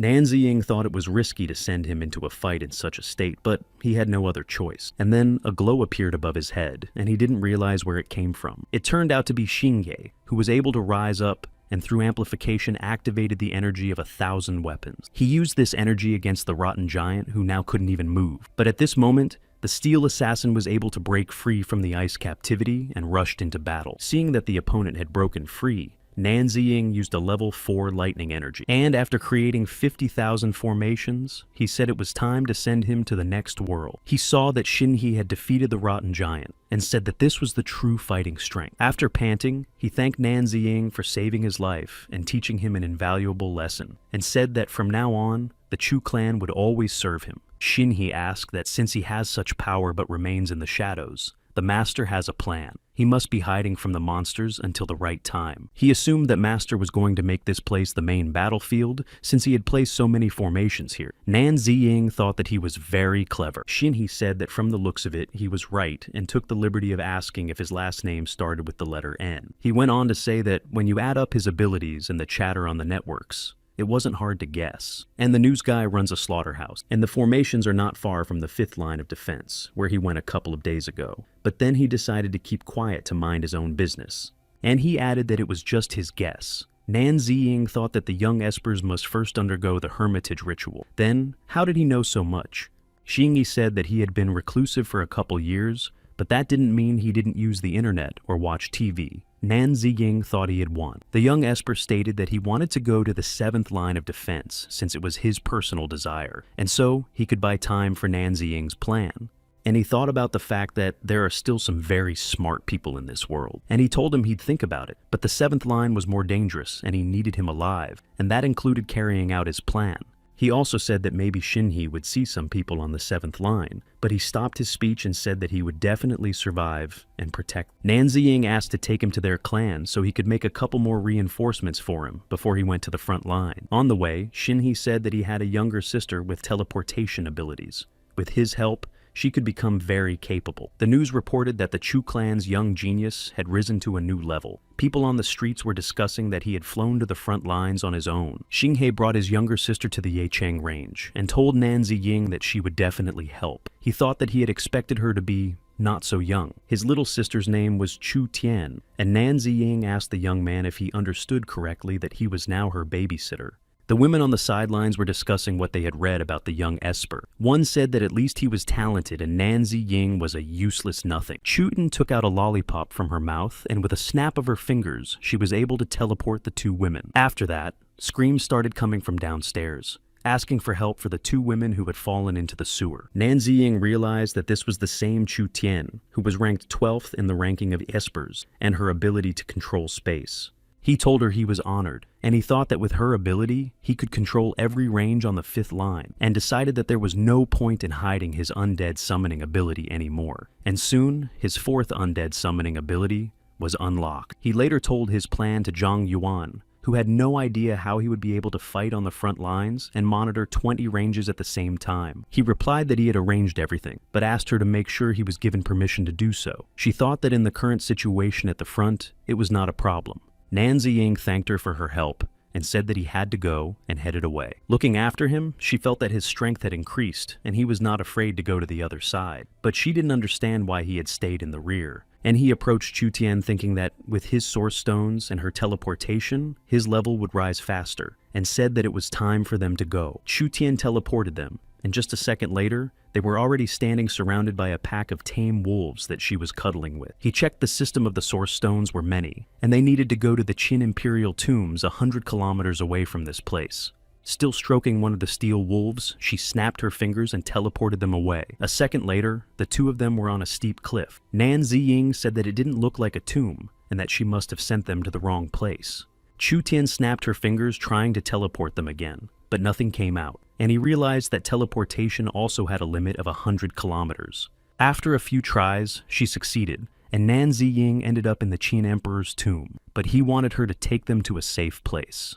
But when he looked around, he realized he was alone, and thought she was even more savvy than her brother. Nan Ziying began to activate his superpowers and summoned the uncleanness. Standing in the center of the energy circle, he called upon the spirit of the great Qin dynasty to rise. He succeeded, and saw the spirit of Emperor Yingzheng appear in front of him, asking who dared to disturb his peace. He felt the strongest aura emanating from the greatest of emperors, and didn't know if he could reach him. Nan Ziying appealed to him, saying that without help, the world would fall, and asked him to honor them and help them with his strength and army. He said he was an insolent young man, and added that if he wanted his fighters, he had to fight him and prove himself worthy. With that, the emperor prepared to attack. His opponent replied that he then apologized in advance and activated Asura mode. Yingzheng said that he had defeated 6 kingdoms and seen hundreds of the greatest battles, so his showmanship couldn't surprise him. Nan Ziying replied that he was much stronger than he thought, and would be able to prove it in battle. The emperor said that he was too arrogant. Using the Asura, the dragon victor Nan Ziying rushed to attack the enemy, but the emperor remained unharmed. Yingzheng said he was wrong to call it a dragon conqueror, and said he would show what it was.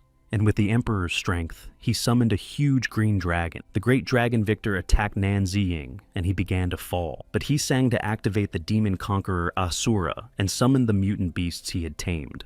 The dragon started attacking again, and he thought that this was what he expected from the spirit of the imperial dynasty. So he activated the Asura to maximum power, and activated Hell mode on Earth. Then a huge skeleton-shaped monster appeared and pounced on the dragon. With the help of this monster, Nan Ziying managed to defeat the huge dragon summoned by the emperor. Seeing this, Yingzheng said that it was impossible, and Nan Ziying apologized to him and rushed to attack. He was about to strike, but the emperor stopped him, calling him an insolent boy. He said that at this rate, there would be nothing left of his tomb. Emperor Yingzhen told him that he had won, and that he had been at peace and ignorant for hundreds of years. He said he would give his army, but asked me to tell him everything first.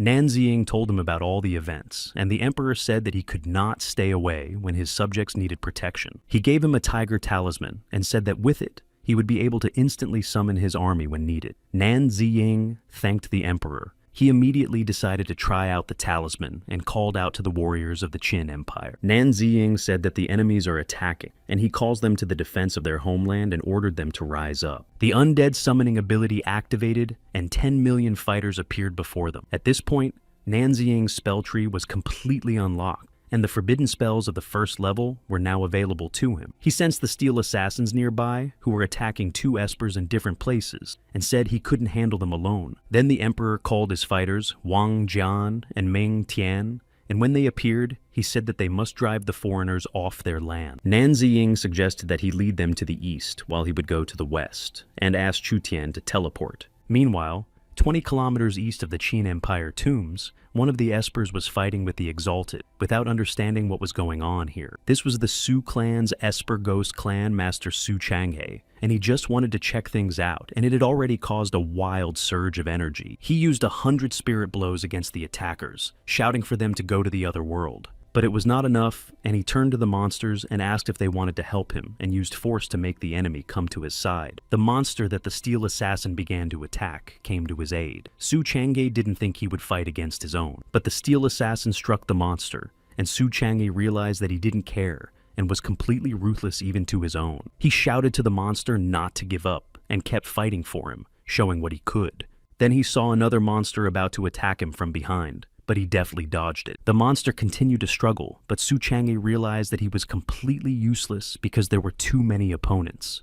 The steel assassin was about to strike the Esper, but was stopped by a weapon that appeared from nowhere. The Emperor appeared between him and the assassin and said that he had come to rescue the young fighter.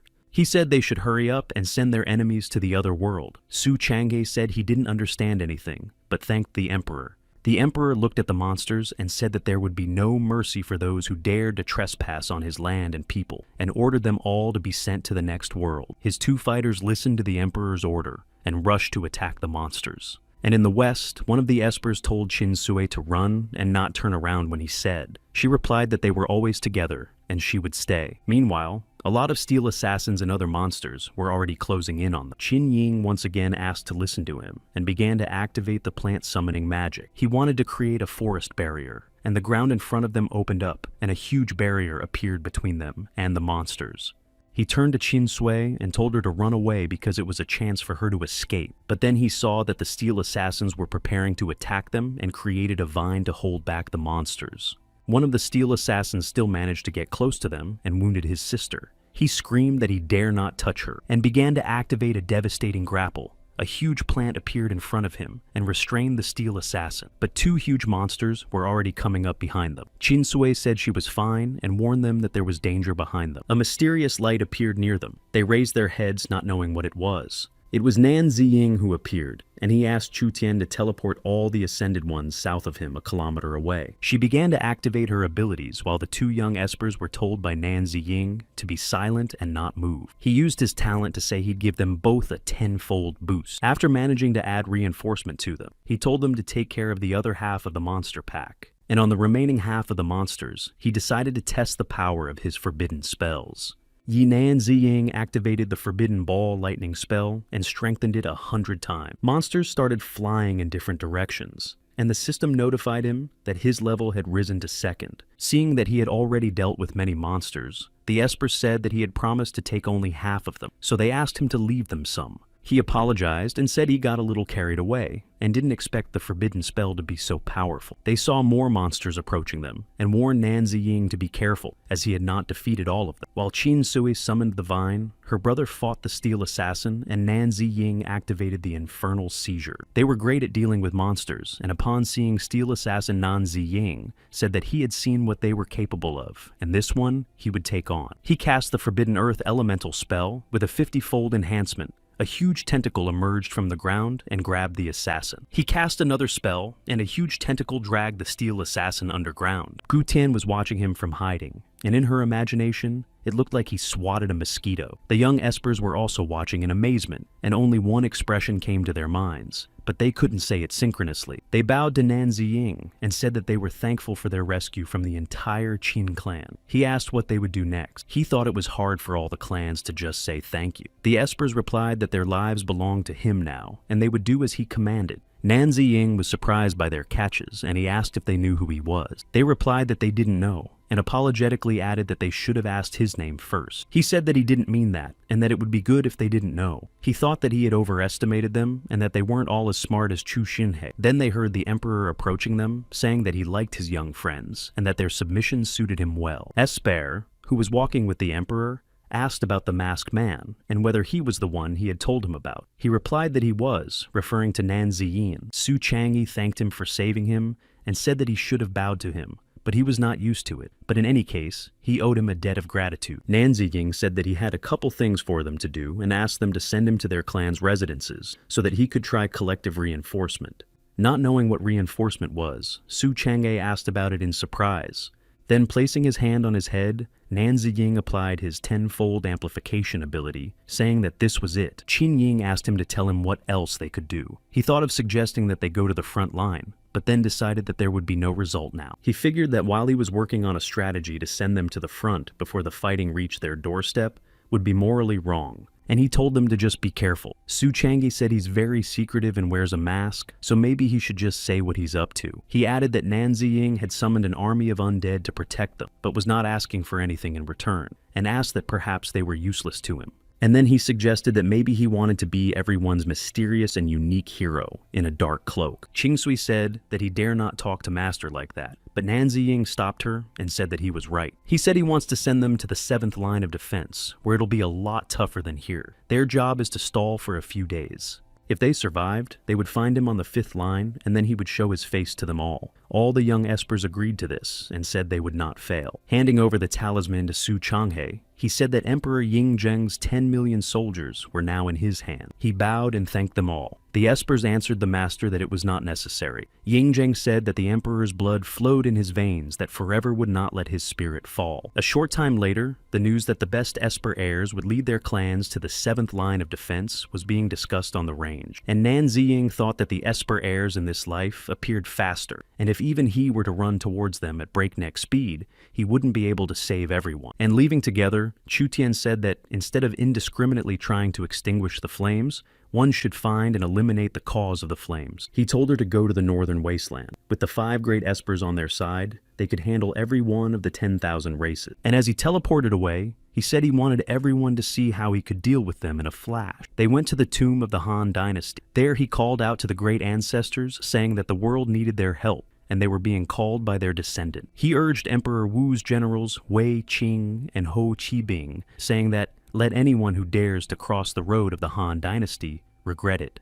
Nan Ziying summoned 20,000 Han Dynasty fighters and asked them to go to the northern wasteland to send their enemies to the other world. It was time for the 5 great esper heirs to manifest. I decided to start with Asura by activating Hell on Earth mode at maximum power. Meanwhile, at the Center for Paranormal Research and Surveillance observing in a telescope saw him with a strange ashra. Kair saw that it was now mega powerful, stronger than the demonic energy before. Su Leng said to report this to the soldiers immediately. Nan Ziying commanded the rows of fighters in front and behind to protect the left and right flanks.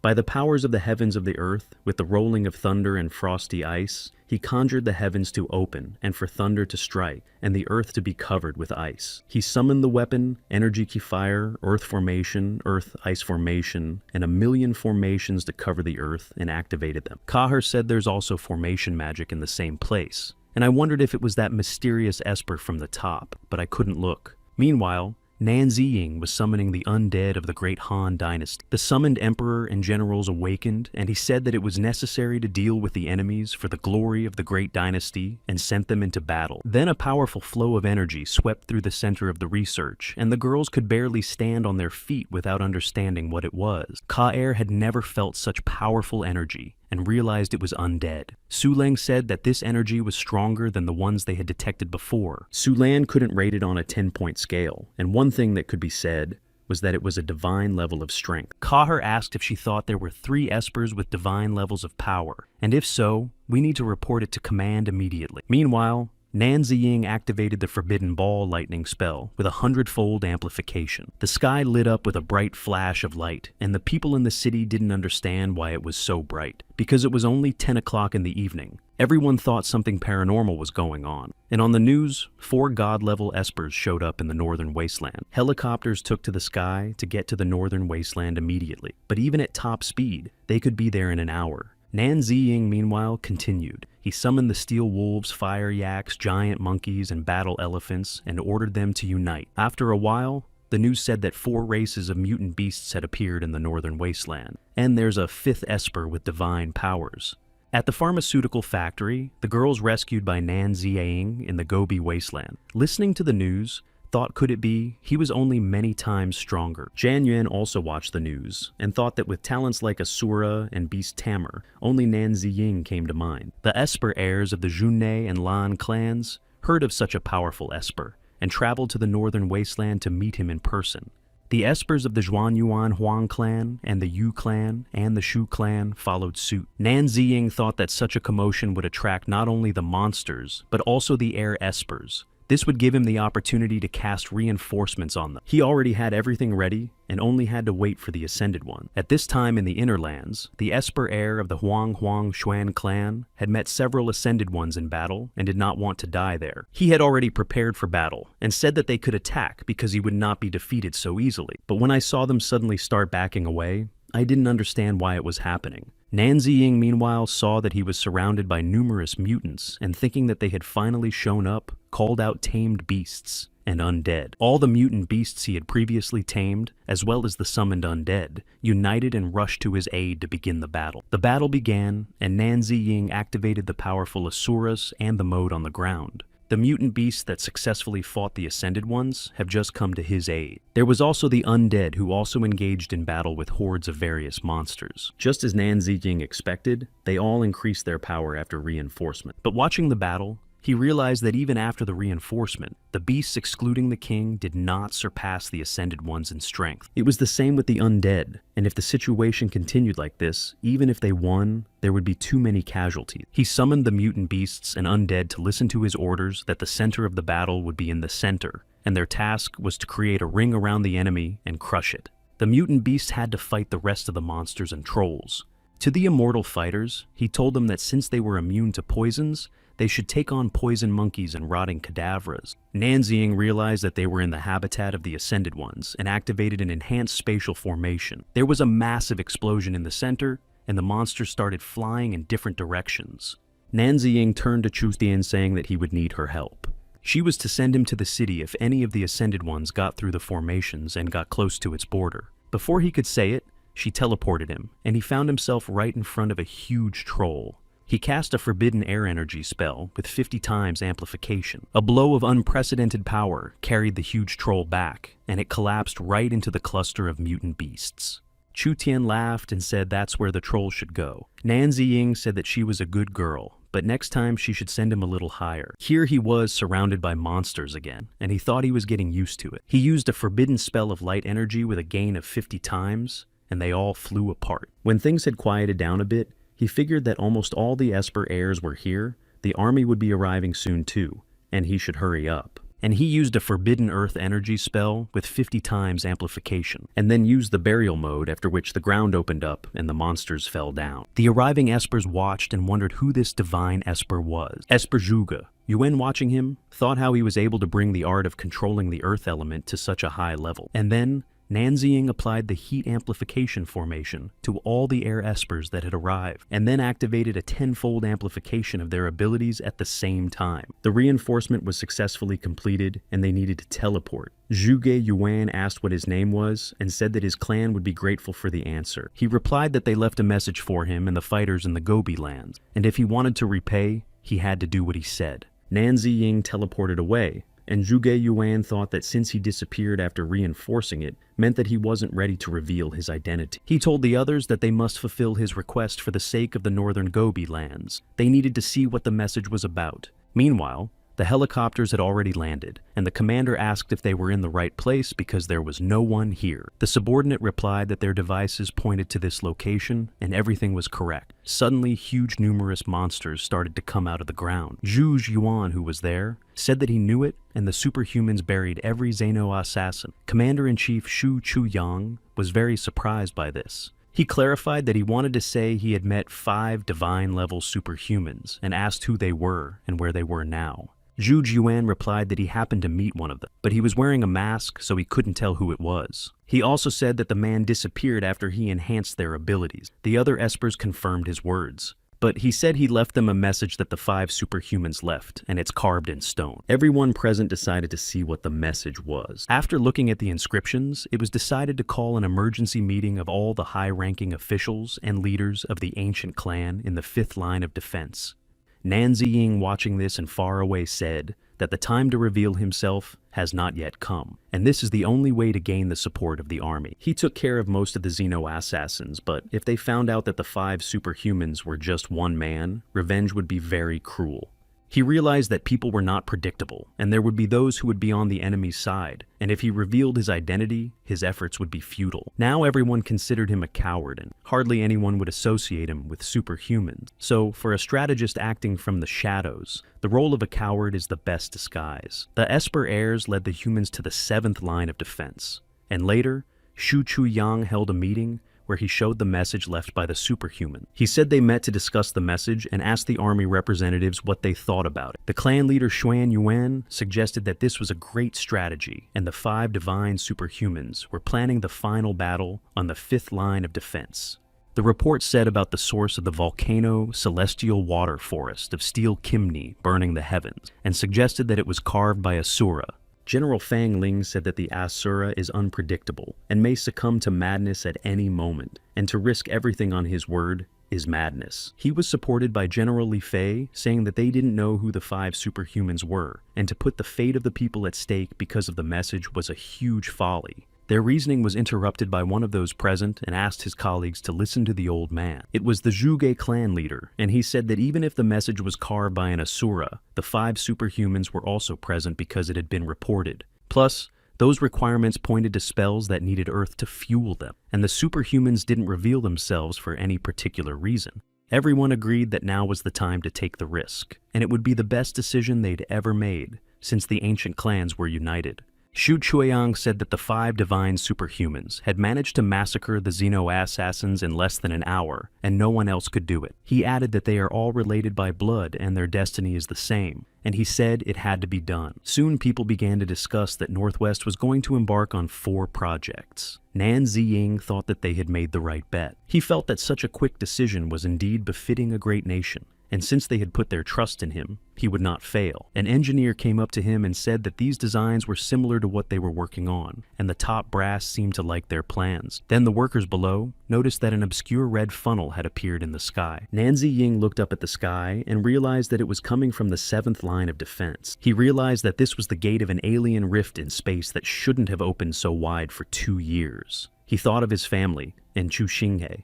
Teleporting along with Chu Tian, he said that they would fill the 7th line of defense, and it would be a brutal battle. He must find a way to protect them. He summoned 20 million Great Han Dynasty fighters and directed them there. Then he began to summon 3 million beast stream. He asked Chu Tian if there was a way to teleport them and the streams of beasts to the front lines. She activated her powers, but it was hard, and she was failing. Seeing that she had weakened Nan, Ziying said that they were too far away, and she didn't need to force herself if she couldn't bear it. But then he was surprised to see that she had gotten up and said she could do it. Meanwhile, on the 7th line of defense, the men saw that the rift was widening, and they all needed to prepare to meet the enemy and fight further. The commander of the 7th line of defense, Wang Zai, began the formation of the fighters and told them to hold the line at all costs. One of Lao Zhang's fighters told Nan Ziying's father that they were almost out of nuclear weapons and shells, and whether there was any point in fighting at all.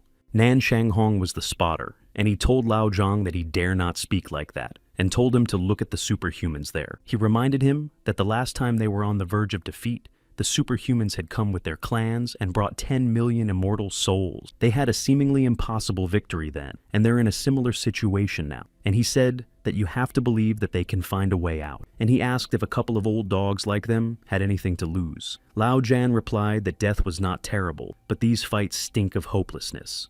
He told Nan Shanghong that, although superhumans are very strong, they are also humans who can get tired or go to the other world. He added that they are all very young, and there are children among them who are lost on the battlefield. Nan Shanghong said that is why they should give their best. He said they should cover them to the last man, and if it came to that, he'd go to the other side for them. At this time, hordes of enemies began to appear from the spatial rift, and Wang Zai commanded to engage. The undead army awaited orders, and Su Changyi commanded them to follow him and start the battle. Chu Xinghe, meanwhile, had already activated his abilities and summoned a weapon. The attacking mutants raised their heads, and the weapons he had summoned began to rain down on them. Su Changyi also activated his abilities and fought the alien monsters, offering them a chance to compete. Along with them fought an Emperor Ying Zheng, who shouted that the might of the great Qin could not be desecrated. Qin Ying and Qin Sui summoned the power of hell, choking and fought the monsters with the Castro's strikes.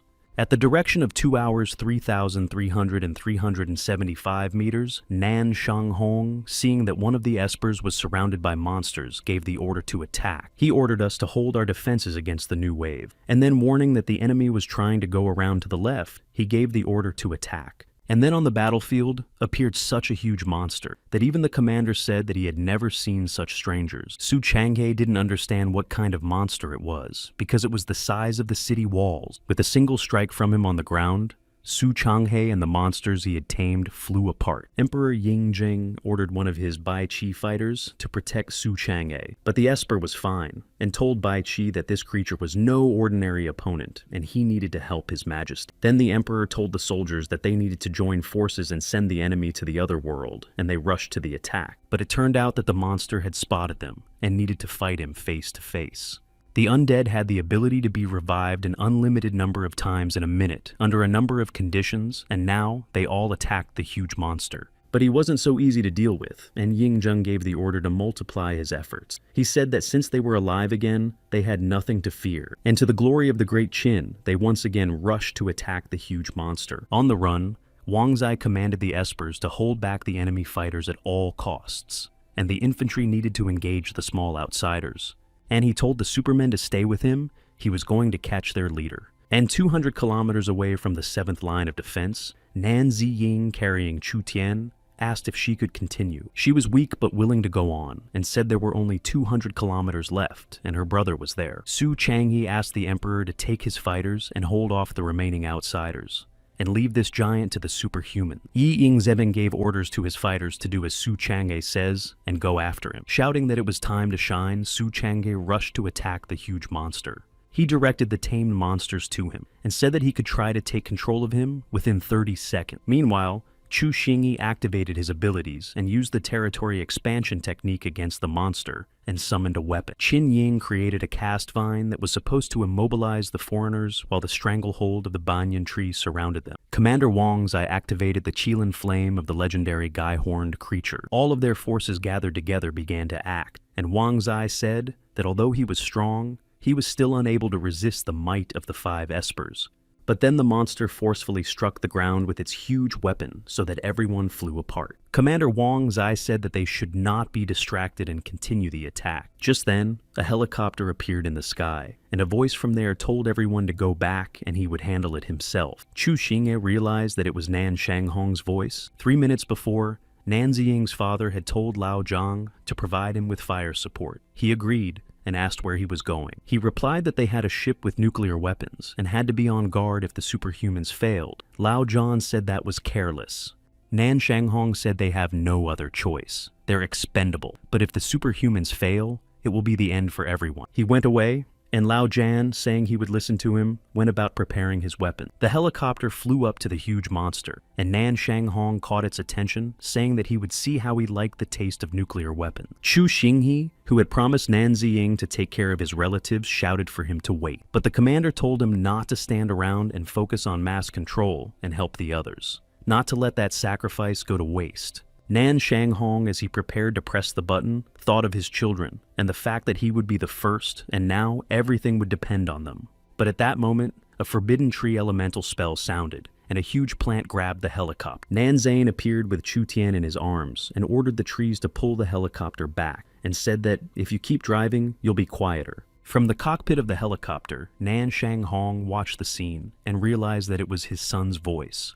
And he let go of Chu Tian's hand and told her brother to take care of her immediately, and gave the order to shut down all the satellite communication devices. Wang Zai asked Chu Xinghe who he was and why he wanted them to turn off the satellites. He replied that he had to do it and would soon realize why. The command center of the inland defense line, having lost contact with the 7th line, sent a reconnaissance to find out. Commander-in-Chief Xu Chuyang thought that the superhumans might be in great danger, but he couldn't believe that the 7th line had surrendered so quickly. Being very close to the huge monster, Nan Ziying activated the Asura mode at full power. He struck his huge weapon, and it started to crack. Nan Ziying realized that it was an A-level Titan and said that it had been a long time. Wang Zai wondered if it could be the mysterious Asura everyone was talking about, but then he realized that he was just using forbidden spells. He thought that maybe he was one of the rare 2-class Espers, but Su Changyi said that this guy was from a different league altogether.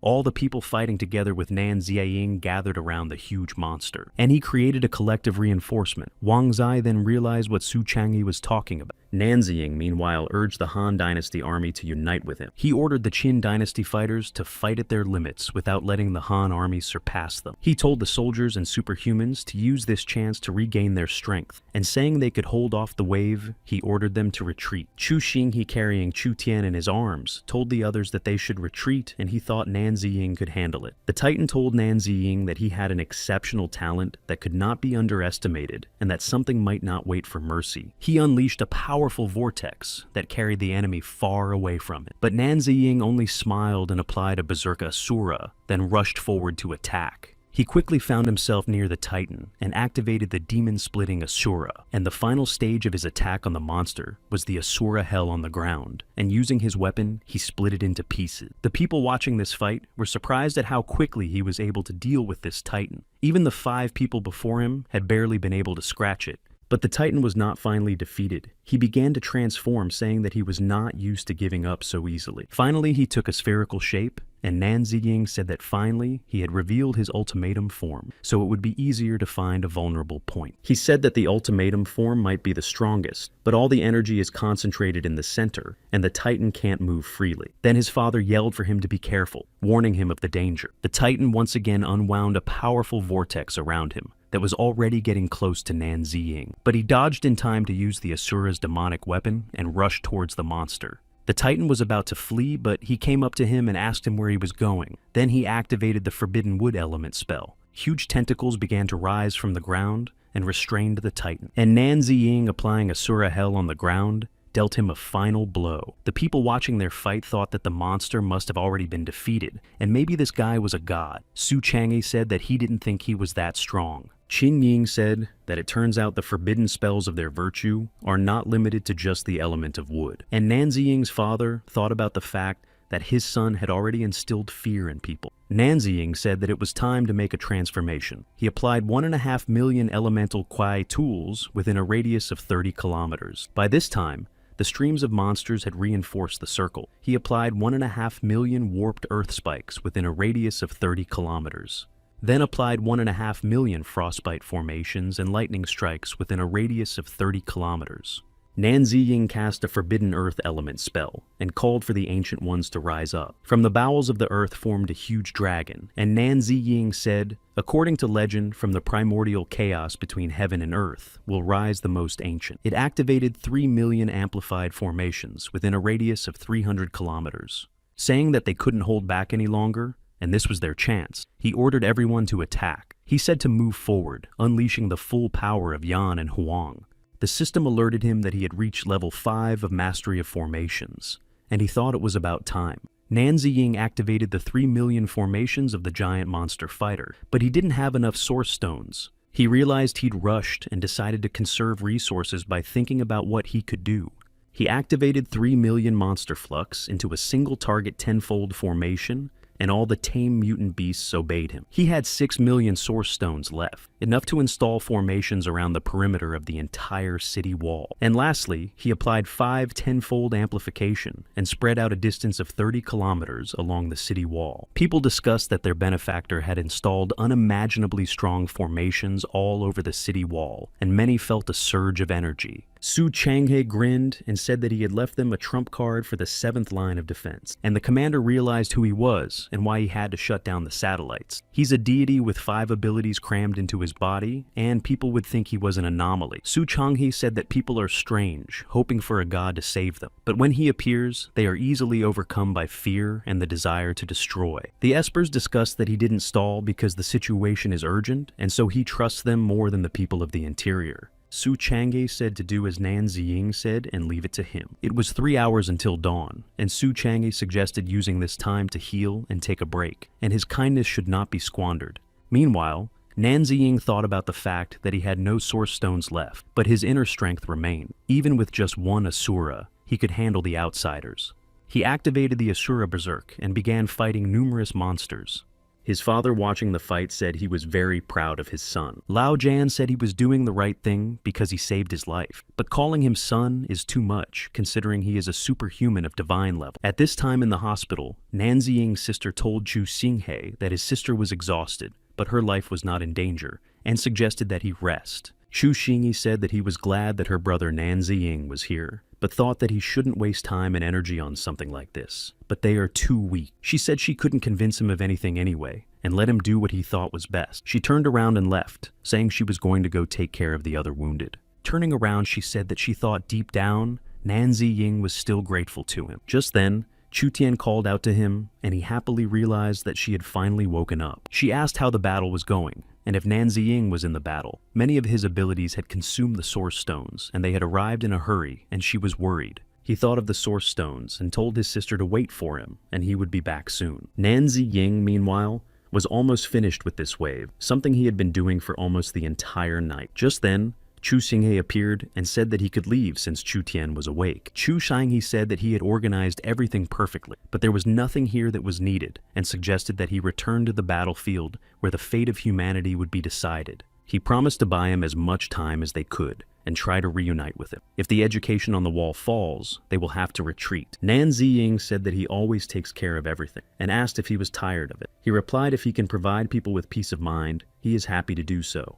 And he added that before he left, he should give him the old soldier's message. His father told him that after this battle they would meet again. Then he would cook his specialties. Nan Ziying replied that he understood. And he also handed over a card from Xiao Shan with words of respect for her. He thought she was a cheeky girl. Arriving at the range, he thought it would be a dubious pleasure to collect the Source Stones here. And the next tide of monsters must be tamed sooner rather than later. Plus, we need to replenish the ranks of those on the front lines sooner rather than later. The Xenos will retaliate with even more power, and they won't last long. The women were discussing the fact that last night the signal from the broadcast of the battle on the 7th line of defense went out, and when it came back, the enemy had been defeated. They had the feeling that the place was haunted. Auntie Wong said that only outsiders were affected, and that it was probably divine intervention.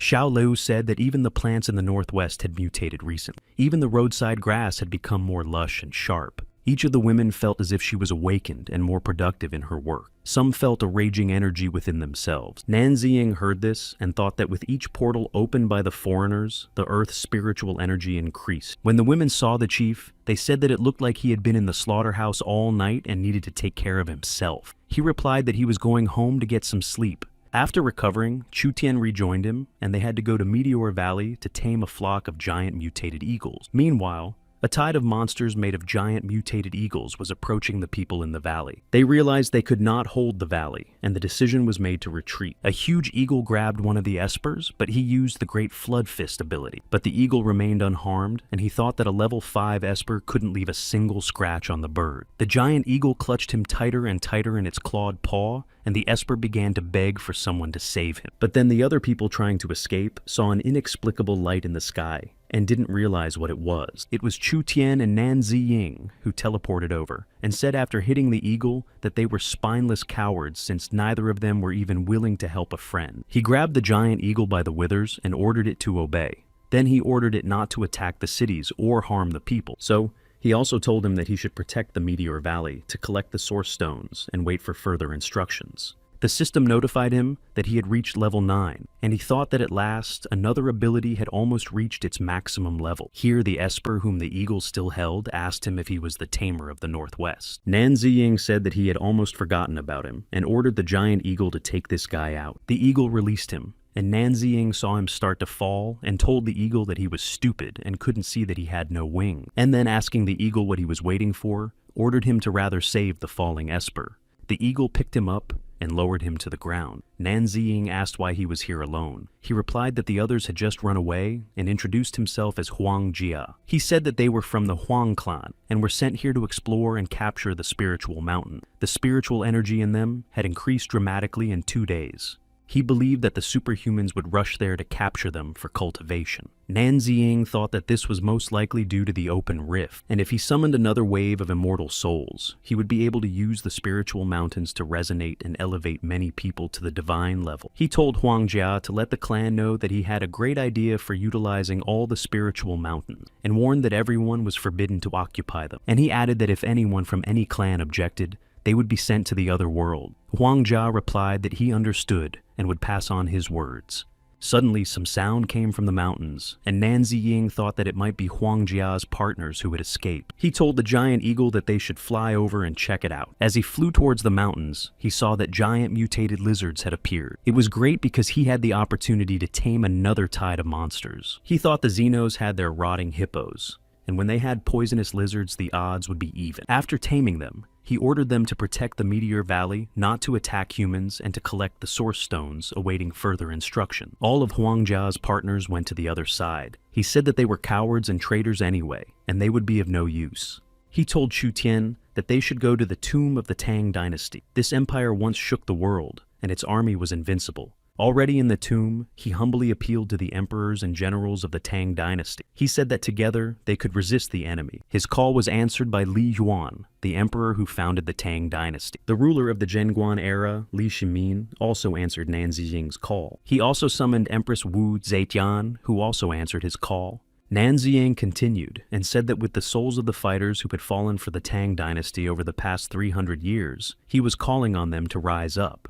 And let the flying commander of the Dragon City be gone. No enemy should trample their land. He suggested that they divide their army between the 3 mountain ranges of the northwest border, and he would wait for them on the mountain where the 3 mountain ranges converge. Nan Ziying said that if someone met someone in their path, it was better to talk to them first, but one should always be ready to fight. Meanwhile, the superhuman Huang Xiao heard his message and said that the spiritual mountains belonged to no one, and whoever captured them would be the owner.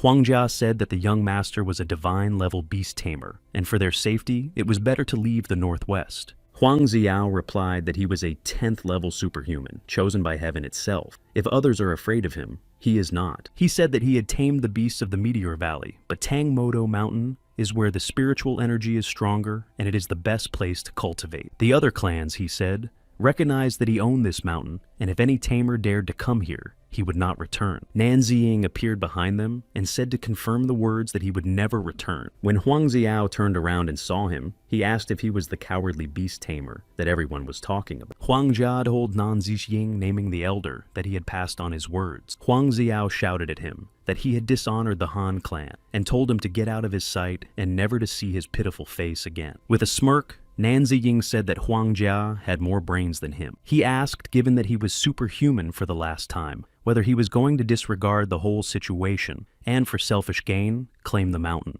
He replied that he wasn't just superhuman. He was on the level of a full ruler, and if he left right now, maybe he'd spare him, and added that he might not even think that an ordinary beast tamer like him could do anything to him. He also said that every animal on that mountain he either sent to the other side or they ran away with their tails between their legs. Nan Ziying grinned and said that since he was so stubborn, let him not blame him for what would happen, and he activated his abilities. Seeing the lightning that appeared, Huang Xiao was surprised and asked how he used lightning if he was an ordinary beast tamer. But he just said enough talking and activated the lightning blade. Huang Jia wanted to warn the young master, but he grabbed it and covered himself with it from the lightning. Seeing this, Nan Ziying called him trash and said that he was even worse than animals. He replied that the servants were nothing more than mere pawns or mere sacrifices to protect him. Realizing that he possessed some lightning techniques, he decided to show him what real lightning looked like, and Huang Xiao used a heavenly lightning strike. Asking if Nan Ziying was already scared and if he was going to beg him for mercy, Huang Xiao said that it was too late and gathered to attack.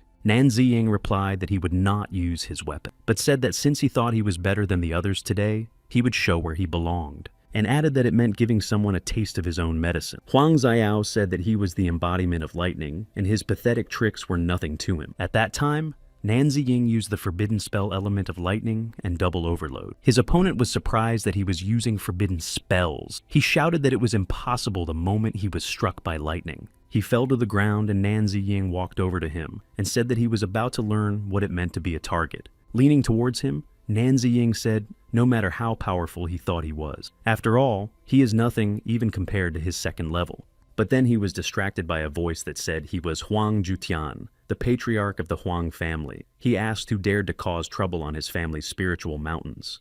Nan Ziying was surprised to think that another one had appeared. Do they all want to see their clan disappear from the face of the earth? He told Xiao that telling people to move here was not a good deed, and he never imagined that he would become the superhuman of the Huang family. He asked Nan Ziying who he was and why he had injured a man of the Huang family. Huang Xiao's father said that he wanted to take over the mountains, but his son came first. The patriarch told him that family members have always been known for expediency, and that he should be allowed to explain himself, and if he was wrong, he would lay siege to him himself. Nan Ziying said that this was what one would expect from the patriarch, and that he would explain everything properly. He said he was one of the Northwest divine level superhumans and possessed forbidden spells.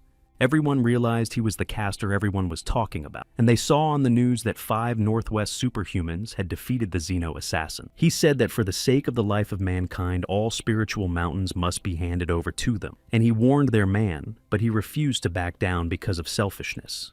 The patriarch said that if he really did so, Xiao was certainly wrong. Xiao's father assumed that the patriarch was afraid of his title, but he is not afraid of him, and will avenge his son even at the risk of going to the other world. He replied that it was insolence and used lightning force, saying that Xiao's actions were an indication that his father had spoiled him. He fell to the ground, saying that the patriarch was not serious, but he replied that they were taking a risk for the sake of humanity, and the mountains were needed for the battle against the foreigners. He told Nanzi Ying that they were wrong, and since he needed the mountains for a higher purpose, then they would retreat. He replied that the patriarch was very fair. The patriarch ordered Xiao's father to be bound and taken away, and said that he would be punished for his insolence. And Nanzi Ying thought that one day the Huang family could join the battle after he empowered them when the time came. Meanwhile, on the Dragon Mountain, the undead have informed that this mountain cannot be taken as private property, and other families need to evacuate immediately. At Mount Hua, the undead army reported the same thing, saying that those who ignored it and disobeyed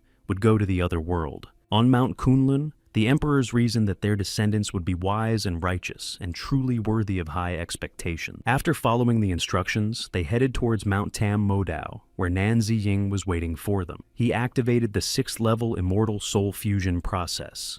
He said that the Emperor's wind crosses the 4 seas of the 1,000 years of virtue like waters flowing relentlessly, and their victory is near, and continued that the once mighty Qi passes are now humble Yellow River, freely carrying its turbulent clear streams northward.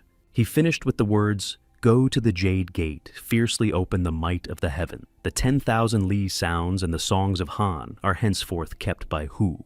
It was a song of triumphal march, and the people in the hospital, when they heard it, felt the energy flow through their veins. Even the workers at the base of the reserve defense line seemed to have awakened superpowers and could lift steel beams with ease. The women working at the firing range also noticed that their strength had been awakened. Auntie Wong could now raise her weapon, and said that she now had enough strength to split the mutated bird. Even the old man working at the range could now lift more weights, and was glad to be a little more useful. Later, the news reported that 8 million people had superpowers. Many thought it was a blessing for mankind. People have talked about how this power may allow them to join the 5th line of defense, and if not, their productivity would still be greatly increased. The news also said that the ancient sunken forests had turned into a jungle of steel. Chu Tian asked Nanzi Ying if he was involved. He said it must have something to do with the interdimensional rifts opened by the Xenos. They need to act fast and go to the forests.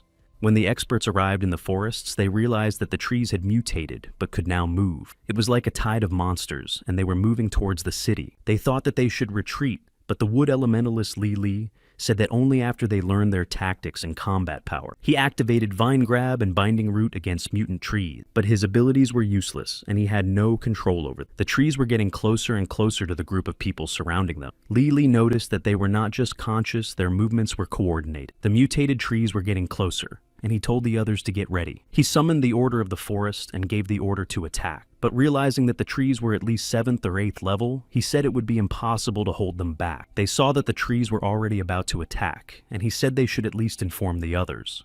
Looking at the huge tree looming over them, they thought that it was their destiny to go to the other world like that. But then the mutants stopped, and people couldn't understand why they weren't attacking. The mutant trees were bathed in an inexplicable red light, and they wondered what was going on. In the distance was the source of this light, and the trees began to bow to it. It was Nanzi Ying who had tamed them, and he ordered them not to attack the cities and people. The system alerted him to the discovery of a new skill. He could now subdue and tame beasts with the ancient aura of a beast king. Also, he could use the forbidden monster tide spell, Landstorm, when the tides of land and sea beasts converge at one point. He figured the next thing on the list was taming the sea creatures. He was going to finish installing formations on the 5th line of defense today. Suddenly, Nanzi Ying grabbed his head and fell to the ground. Chu Tian ran up to him and asked what had happened, but he didn't answer her, and she decided to teleport back to the range dormitory.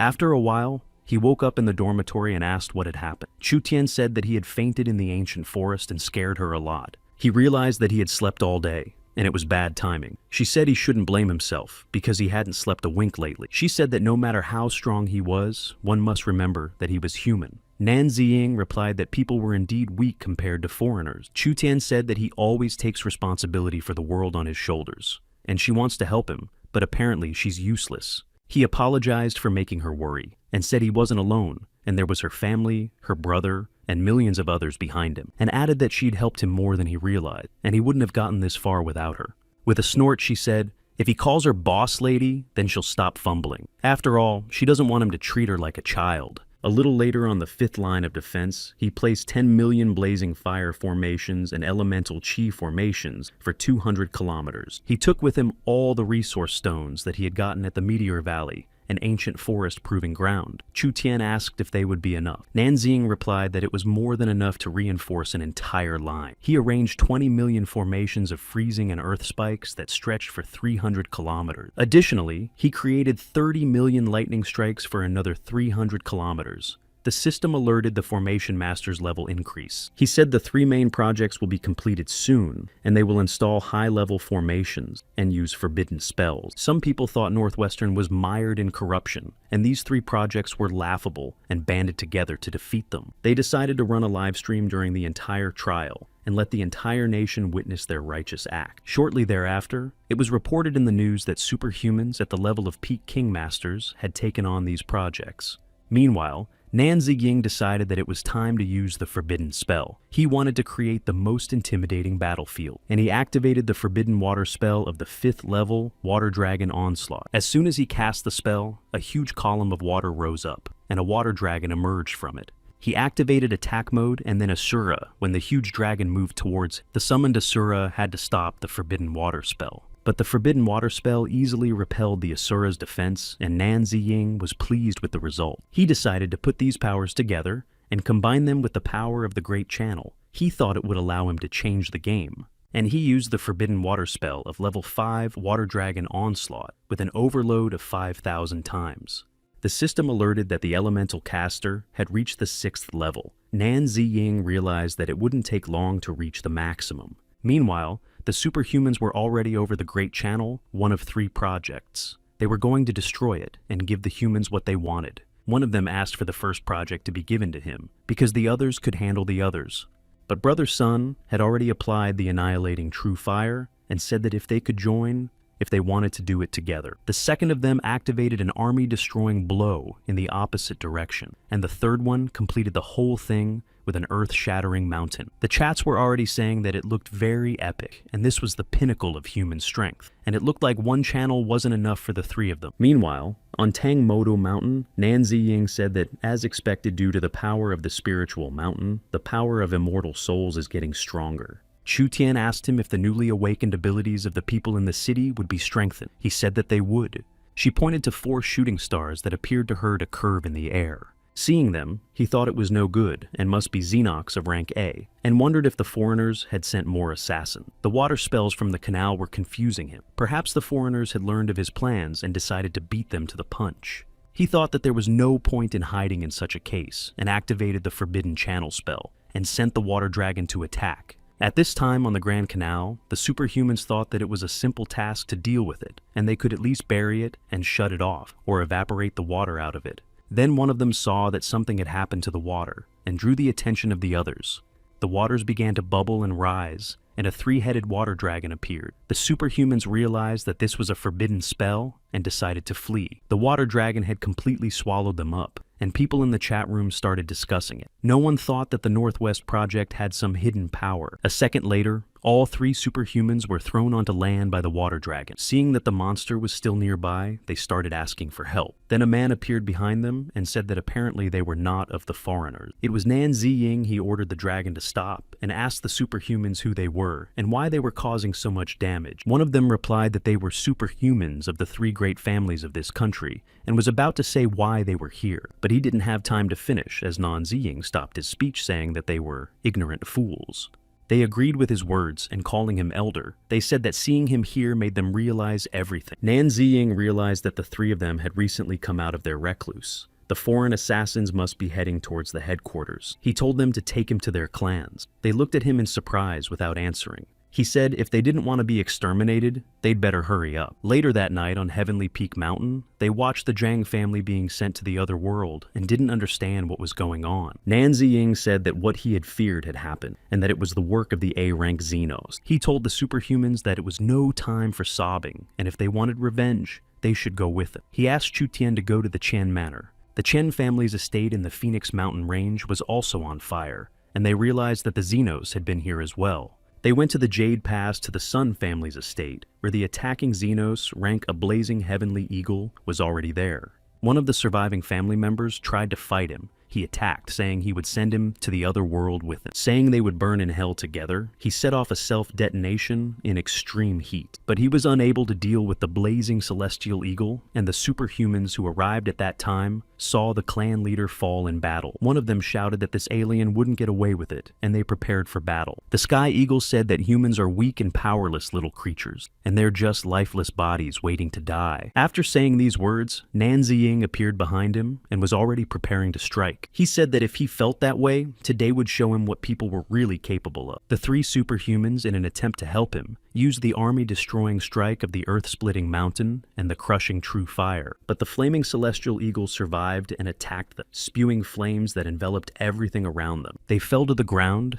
and Nan Ziying, realizing that they were injured, told me to stay back and watch. He attacked the flaming celestial eagle by applying a swift Asura slaughter, and then using Asura Berserk applied a powerful crushing blow to the celestial eagle. As the superhumans watched, they marveled at the Asura's powerful aura and the opportunity for revenge. They realized he was an Asura from the northeast, not a spellcaster. The blazing heavenly eagle survived his attack and prepared for battle with flames bursting out from its beak. But Chu Tian used a teleport to send Nan Ziying some distance away from him. He called her Lady Little Boss and said that it was a good job. And jumping on the head of the flaming celestial eagle, he used the demon-splitting Asura.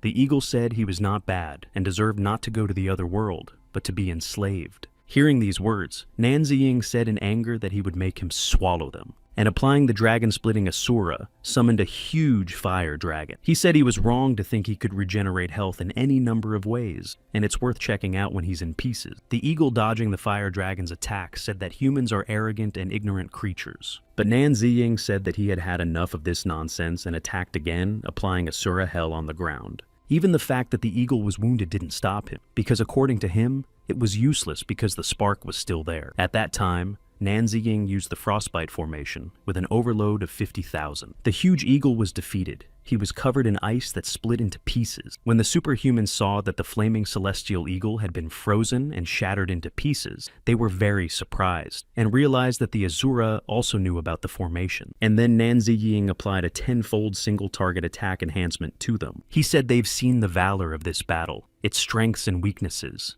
and this ice will only hold him for a while. Now their hour has come, and the chance to take revenge with their own hands is presented. And he added that after they avenge their clans, they should go to the 5th line of defense and prepare for battle. He added that the greatest enemy of all mankind would be waiting for them there. The next newscast reported that 4 Class A Xeno-Assassins had settled in the hinterlands after defeating the ancient clans. Looking at the city, Nan Ziying said that he and Chu Tian should gather some source stones and head to the Eastern Sea to tame the beasts. They teleported there, and he began to recite the words of a spell to tame the beasts.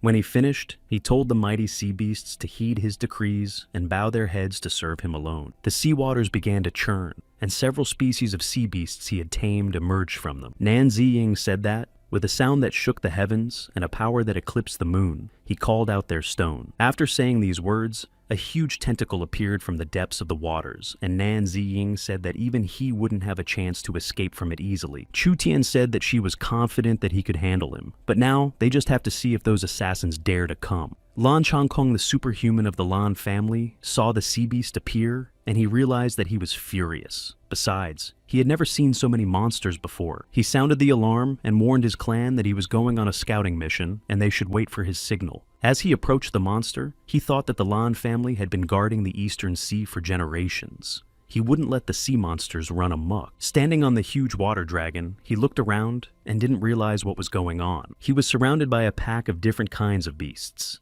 and they were supposed to be enemies. He thought something was wrong because it looked more like an army. Nan Ziying saw this and said that they were idiots and caught the wrong person. Chu Tian asked if he remembered to tell them not to attack the cities and people. When he uttered all this, Lan Changkong noticed that the threatening suddenly disappeared and thought that it was a beast-taming superhuman from the northeast. But then he saw that there were 3 more sea monsters who said that if not slavery, then destruction, and that his stones were here. Lan Changkong realized that all these monsters were chasing him, and they must have thought he was a beast-tamer. But he thought that sooner or later, it would still happen, and he was honored to fight a divine-level beast king. But then the huge monster was attacked by other beasts, and he realized that apparently the beast tamer was controlling them. He ordered the swordfish to take care of the demonic Cyclops turtle. The tiger sharks were ordered by Nan Ziying to take care of the spiky snake. A pack of white sharks he told to deal with the ice dragon, and they pounced. After shouting that they were all insects, the ice dragon applied ice frost, and all the sharks froze covered in ice.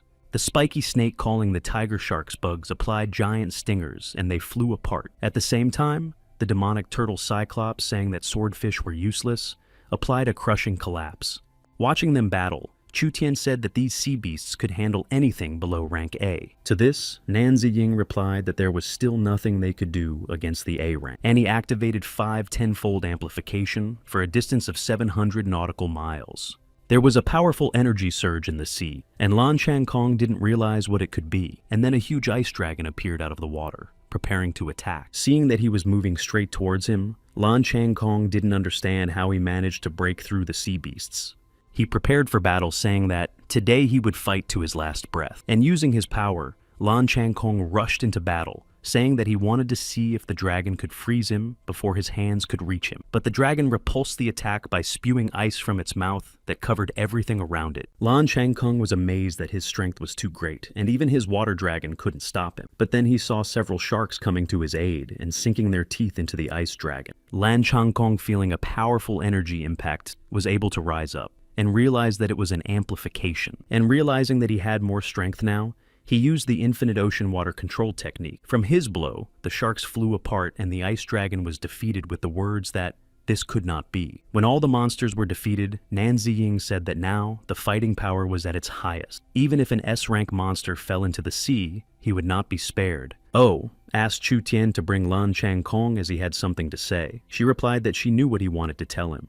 Lan Changkong shouted out that he was grateful for his help and for his saved life, calling him a senior beast tamer. I wanted to express my gratitude to Nan Ziying personally, but at that moment, Chu Tian appeared in front of him, and he thought that the legendary elder was a child. Without further ado, she grabbed him by his clothes and teleported him away. Once next to Nan Ziying, he asked if he could find out who he was, but the man asked him with a finger to his lips not to ask, but just to listen. He asked if he could attract and deal with about 10,000 alien monsters if he had to. Lan Changkong replied that for the sake of their peace, he would not hesitate to lay down his life for it. Then Nan Ziying said that it was good, and he should reward him with a tenfold enhancement, and 100 million sea beasts are now under his command. He decreed if these alien monsters reappeared on the mainland, he would control the animal streams to lure and deal with them. And then Chu Tian turned their attention to the Void Gate and said that the 7th line of defense might not be able to withstand it. She was frightened and remembered her brother and the rest of the people there. The main force of the A-level aliens appeared from the gate,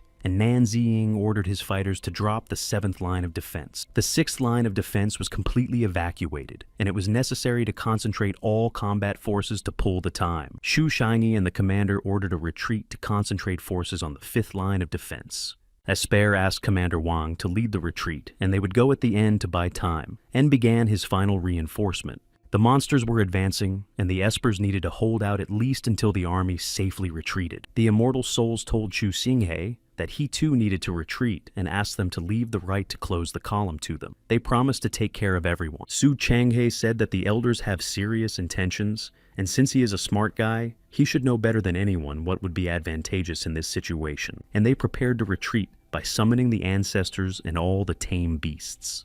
Shu Xingyi said that even if it was their last battle, they would still honorably fulfill their mission. And Su Changhe added that it was time for the younger generation to bid farewell to the ancestors and the Beast Lord, Soon the news announced that the seventh line of defense had been completely evacuated, and what remained was an army of undead and beasts that would fight to the end. The people in the streets cheered them on, and believed that God had taken pity on them, and awakened the ghost's talent for this decisive battle. Every man in the Northwest has sworn to defend the fifth line of defense to the end. Meanwhile, Nanzi Ying was at the object stone of the fiery heaven. Realizing that the decisive battle would soon come, was going to finish all the preparations and improvements this night. He turned to the source of the fiery heavens and the source of the stone's power by performing a full absorption. Later, at the site Forest of Steel, he pronounced the steel of the forest forbidden curse of gold. He said that steel will vaporize, water will swallow steel, and let steel be chained, and called for 100,000 conspiracy of steel to appear. After that,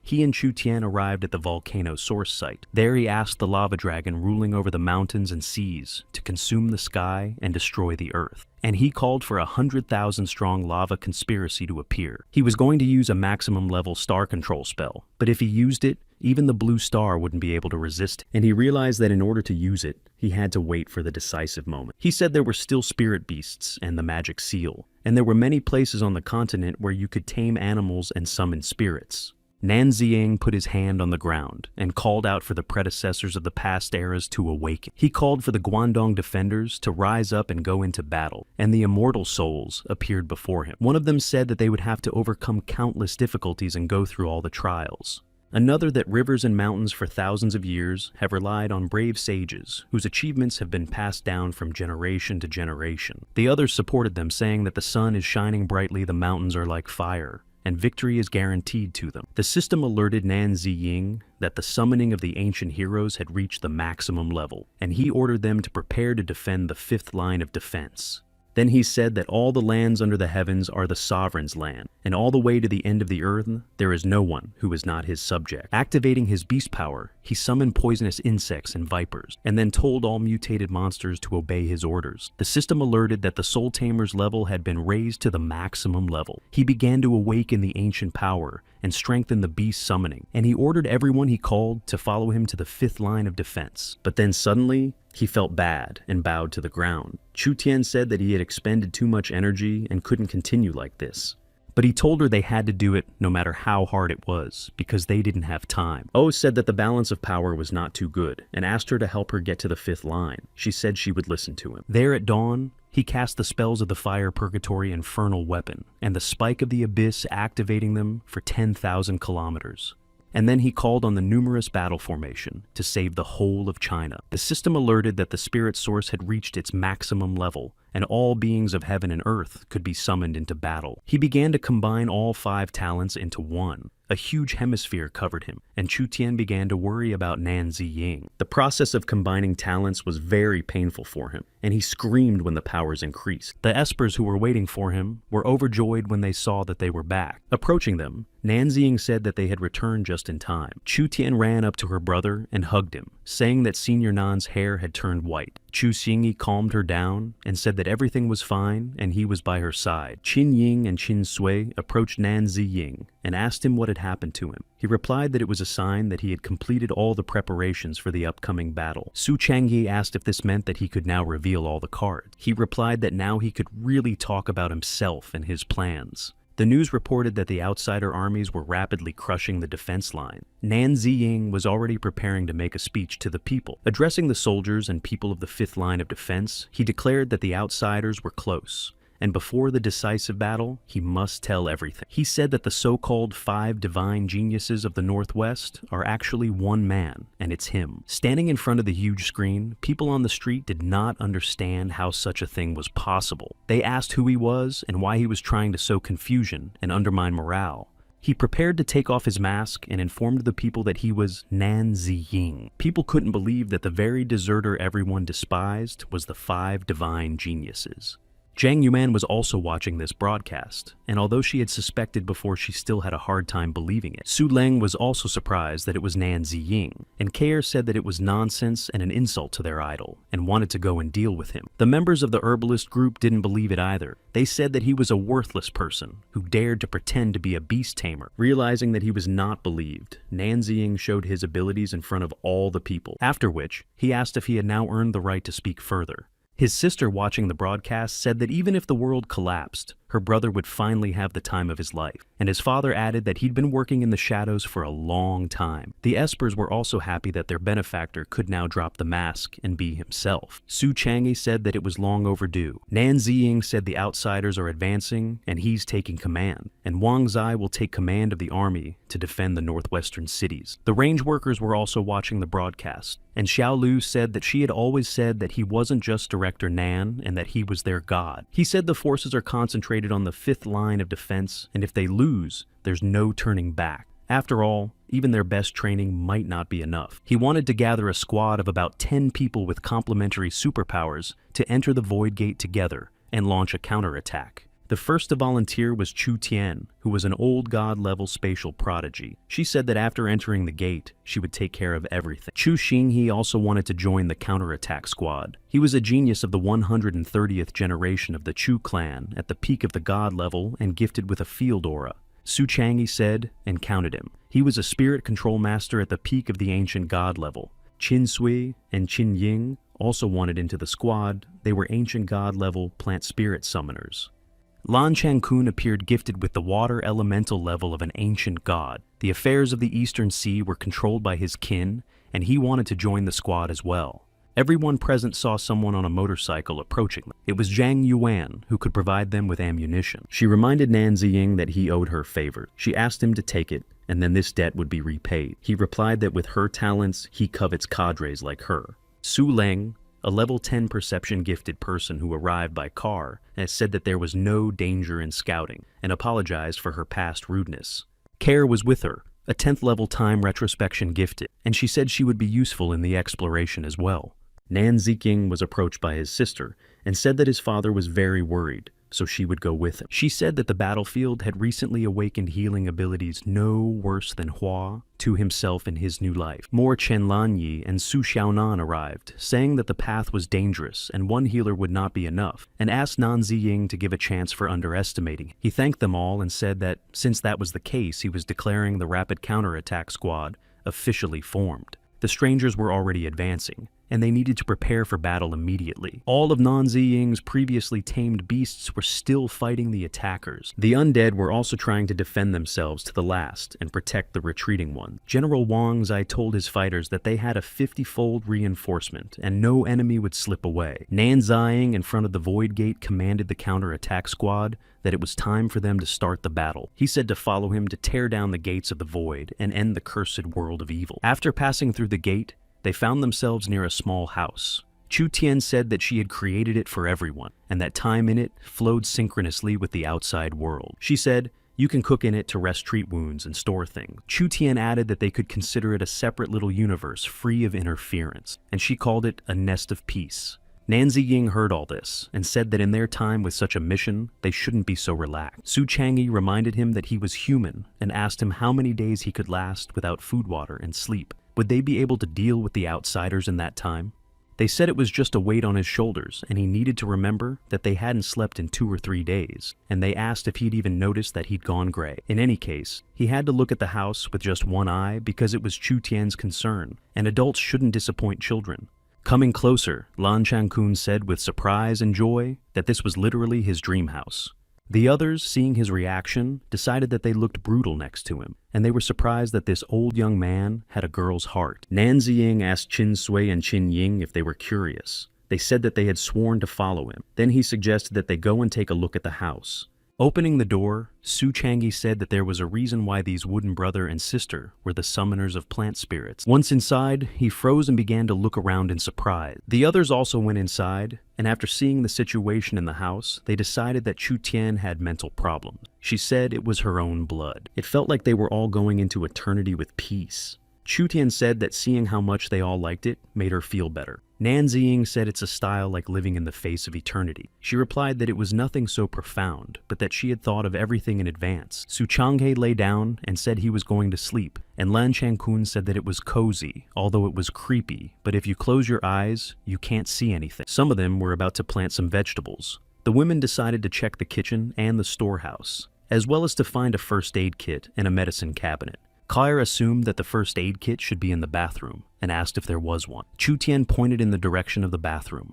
Nan Ziying had a feeling like the end of the world. Chu Xingyi said that he must be thinking too much and should take an example from Su Chang'e, who was already asleep. While eating dinner, Zhang Yuan thought that she had to cook something big. There would be enough food in the warehouse for a year, but it was unlikely that they would all get together again. Qin Sui brought the vegetables, and she was surprised that it was so fast. And then remembering that they were plant spirit summoners, asked why not just summon the vegetables. The girl replied that her brother used to say that vegetables grown in the ground, especially if you pull them out with a clod of dirt, give a sense of confidence. She added that even if they were gone later, Zhang Yuan spat and took the vegetables from her and told her to leave because the kitchen was too smoky. Chen Lanyi and Su Xiaonan found a pharmacy with all the necessary equipment. They decided to prepare a potion to boost everyone's strength at once.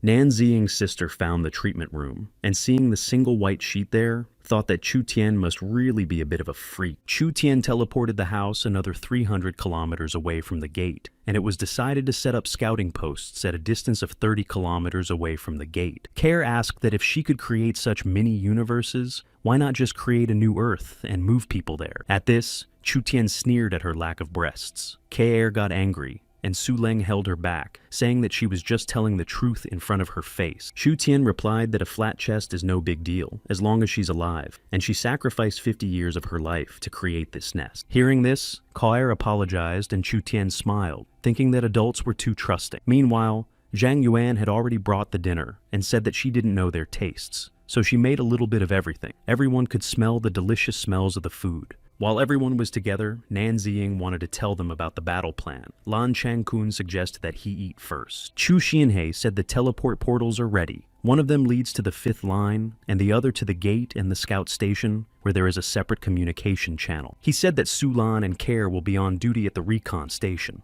The rest of the women, since they are not the best fighters, will stay in the nest of peace providing the rear. Nan Zishan said that she was against it, because on the battlefield, she would be able to reinforce them and heal them when they were injured, and Chu Tian will cover for her. She told Nan Ziying not to hold back because she was his sister. He agreed to take her to the front lines with, and he said that after the meal, they would rest for 3 hours and move out. And then they would rest according to the situation on the battlefield. The female healers didn't like being called weak on the battlefield, but had to obey the order. After all, they'd be better off on the home front. They all sat around the table and discussed the flavors of tofu. Some liked it salty, some liked it sweet, and some liked it vegetarian. Su Leng and Care, while in the scouting station, detected the aura of 1 million awakened people outside the Void Gate, in addition to the outsiders.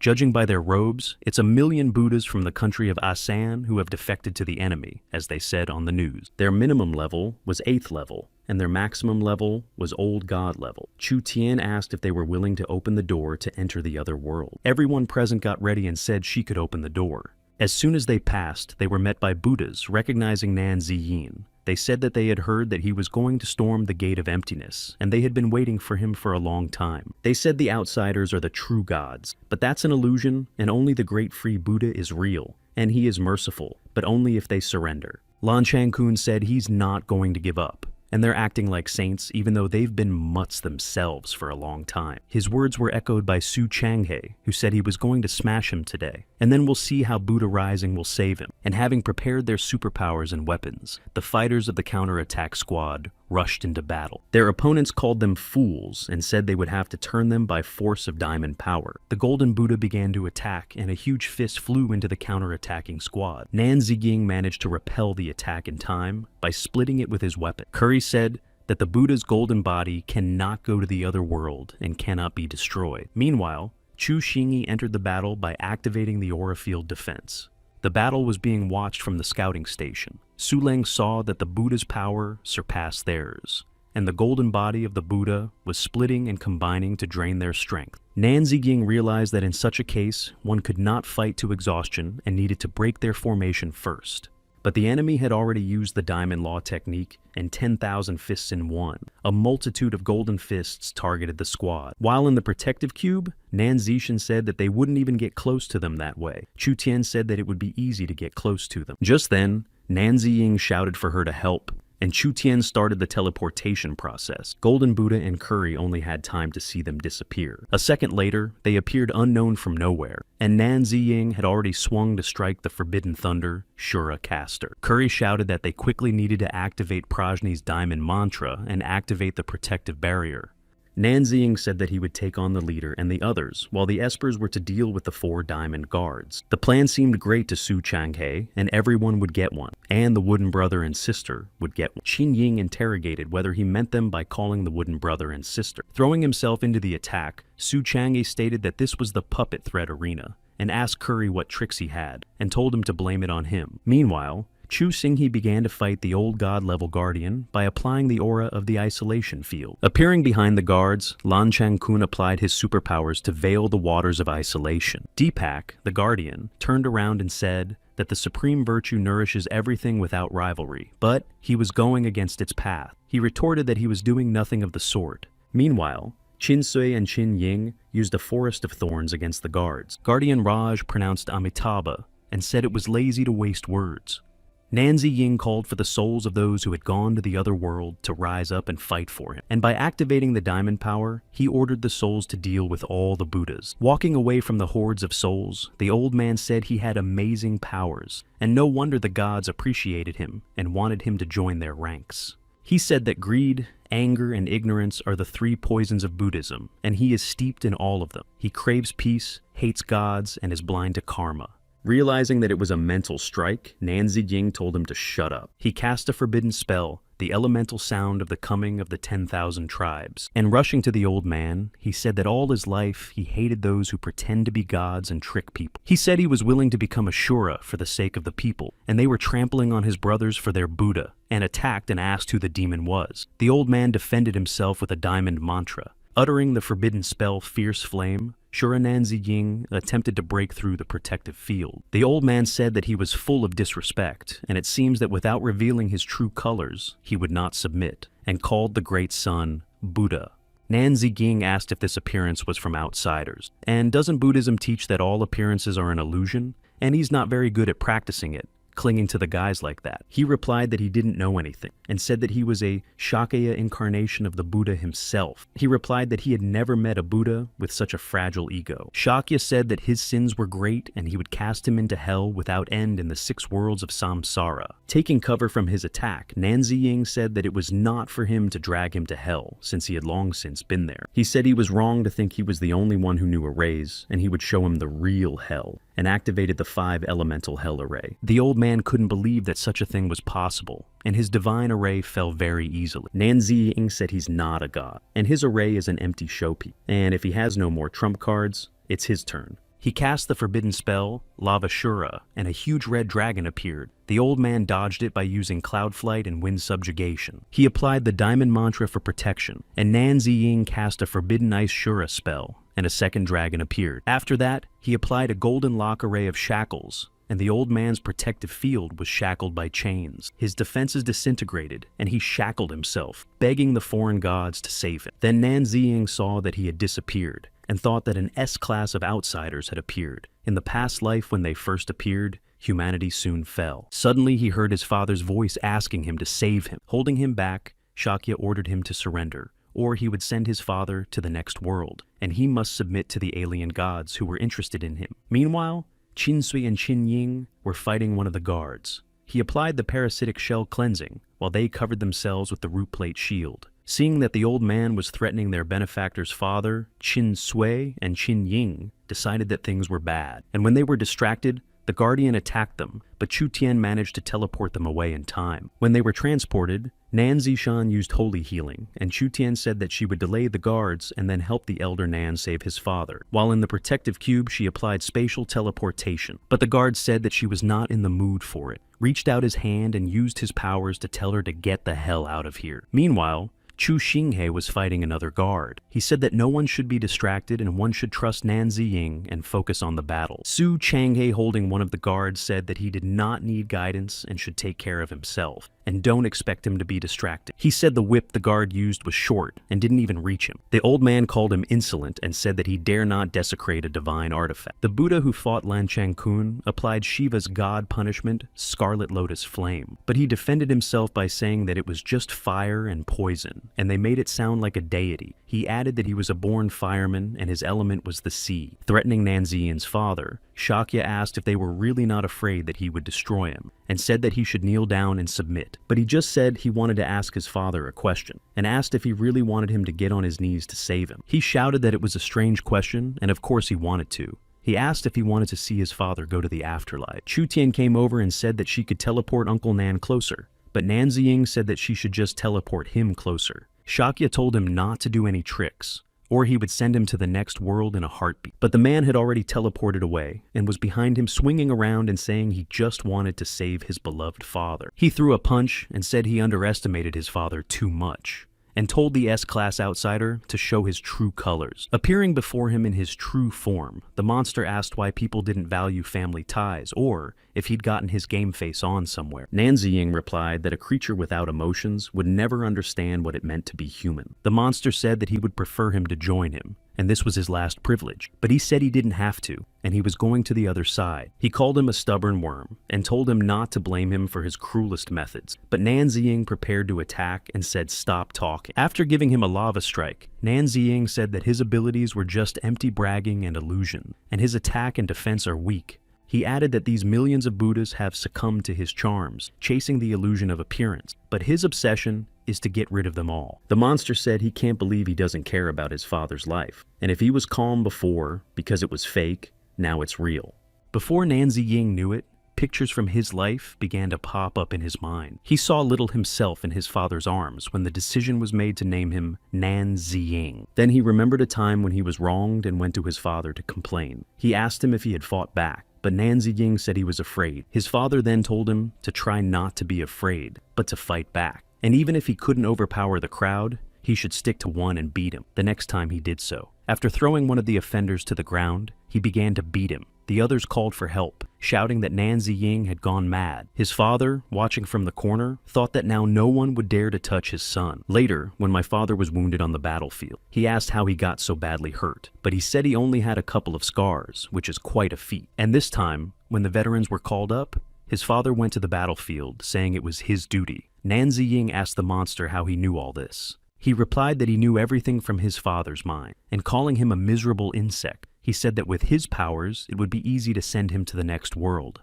And he added that there was one but, and pointed to the golden Buddha clutching something in his hand. Then Nanziying saw that in the golden Buddha's hand was his father. He let it out of his hand and the wounded man began to fall. The monster said that he got those wounds fighting on the defense line, and if you think about it, he saved him. And the monster said that now it was his turn to retaliate and used his powers. Su Leng told Nanziying that a report had come from the 5th line of defense that Mr. Nan Sunshan had indeed disappeared on the battlefield. The monster said he's completely merged with his father's blood, and if he sent him to the afterlife, his father would disappear too, and asked him if he had the guts. Nanziying silently looked at what was happening, not knowing what to do, and the monster said through Nan Sunshan's mouth that people like him would always be constrained by miserable feelings, and since that was the case, it was time for him to go. And he applied the earth withdrawal technique about to leave the battlefield. Looking at his father, Nanziying asked him what he should do. He asked to be saved, and the monster was surprised that he still had his own consciousness. But Nanziying told him to stop fooling him, and used the forbidden lava spell. The monster shouted that even though he was saying the same words that he was faking, Nanziying knew that he was real, and asked what was going on with people in general. Chu Tian said that Senior Nan could summon Father right now, but the Espers replied that he didn't summon those who went to the other world fighting. Nan Zishan thought that he wanted them to rest quietly, and after winning, give everyone a chance to reunite, and otherwise they might disappear. Trying to squash the attacking beetles, Chu Tian said that they were very tenacious. Qinzui decided to help her, and used her superpowers.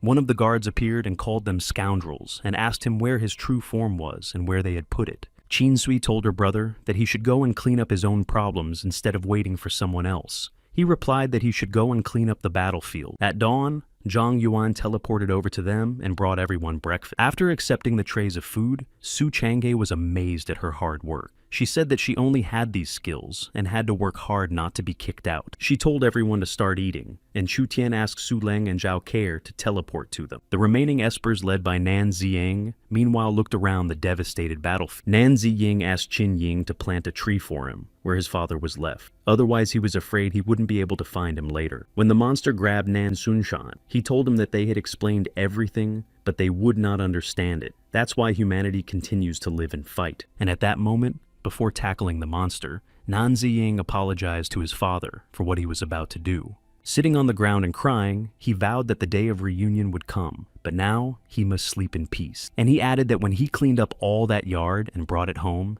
his father would be sure to make them some yummy food. Meanwhile, Nan Zishan used her abilities and pulled all the parasites out of the espers, and they thought they were the ones who had let everyone down. But Nan Zishan objected that it was not their fault, but the joint decision of her father and brother. She cried and apologized for not being able to contain her feelings. Meanwhile, Nan Ziying applied the technique of hell on earth, causing a tornado, and started the sweep. After having breakfast, the rest of the people watched and thought that they should help the wooden brother and sister, but Chu Xinghe said that they should grow up on their own. Meanwhile, they were trying to catch up with the remaining guards who had run away, and said that they had made a complete mess of things and were therefore in trouble. He's saying that the shell is like a nest, and 1,000 sins entangle it, applied the parasitic shell by throwing many larvae at the pursuers. Then Qin Ying saying that the seed is reverse parasitism, threw back many sprouts.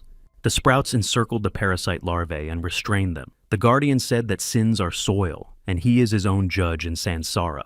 But Qin Ying activated the spike alloy and caught the guardian with the help of the plants. He fell to the ground, not understanding why his Buddha was not saving him. Sui Ying said that most likely Buddha only saves those who save themselves. Meanwhile, Nan Ziying told the Buddha souls that CLI they wanted liberation. He would give them a chance if they went to the 5th line of defense. One of the guards asked why his true appearance had disappeared. Chu Xinghe replied that their true appearances were an illusion created by outsiders who no longer existed. At the same time, Lan Changkun attacked the guards and said that once their appearance disappeared, it was as if they had been replaced. They had turned from brave men into cowards. Su Changhe said that they were blinded by these appearances and thought they were some kind of lumps. But when the illusion collapsed, their faith was shaken and they chickened out, and the men of the counterattack squad thus dealt with all the guards. At the place where Nan Ziying's father had gone to the other world, a large tree was planted and the espers stood looking at it for a while. Watching them from some distance were Chu Tian and Su Changhe with a tray of food in their hand. He said that if they didn't eat, the food would get cold, and asked Chu Tian to teleport the others because it was time to eat. She teleported the others and they sat down to eat. Zhang Yuan handed Nan Ziying a tray and said that it was time to eat. He thanked her. Su Changhe came up to him and reported in a tray of more food and said that man is iron and food is steel. Chu Tian crouched down to the still crying Nan Zishan and silently placed a leg on her tray. The other espers came over to Nan Ziying and also silently shared their food. Su Changhe told everyone that it was time to stop slowing down and eat quickly because there was still a lot to do. When Nan Ziying had eaten, he told Su Leng to compile a stranger guide to be handed over to the 5th line of defense and began to dictate. While she was taking notes, received a report from the 5th line that a sonic bat king had appeared from the Kawasaki countryside and the losses were huge. They all looked up and realized it was bad. The Void Gate threw out a whole horde of A-class aliens. Nan Ziying told Chu Tian to go with him to the 5th line of defense for backup. He ordered the rest of them to deal with all the A-classes there. On the 5th line of defense on the battlefield of magical arrays, explosions were already rattling everywhere. Hordes of monsters were trying to break through the field of forbidden spells created by Nan Ziying. Once through this field, they would be trapped in a current trap against the wall. Nan Ziying's tame mutant beasts fought the attackers to the last man. Immortal souls were wielding immortal souls on the field of the souls of those who had gone to the other world. Suddenly, a strange light appeared in the sky, and the beasts looked up, but before they knew it, they were gone. Commander Wang Zai and his fighters saw this and didn't understand what was happening. They all clutched their heads. They couldn't see or hear their attackers, but they felt as if all the energy in their bodies was about to explode. Wang Zai ordered everyone to calm down and applied the Scarlet Abyss immersion. Judging from the trajectory of the attack, it came from a cloud in the sky, and he ordered the 10,000 steel eagles to disperse this cloud. But then he saw a huge bat emerge from the cloud and prepare to attack the eagles.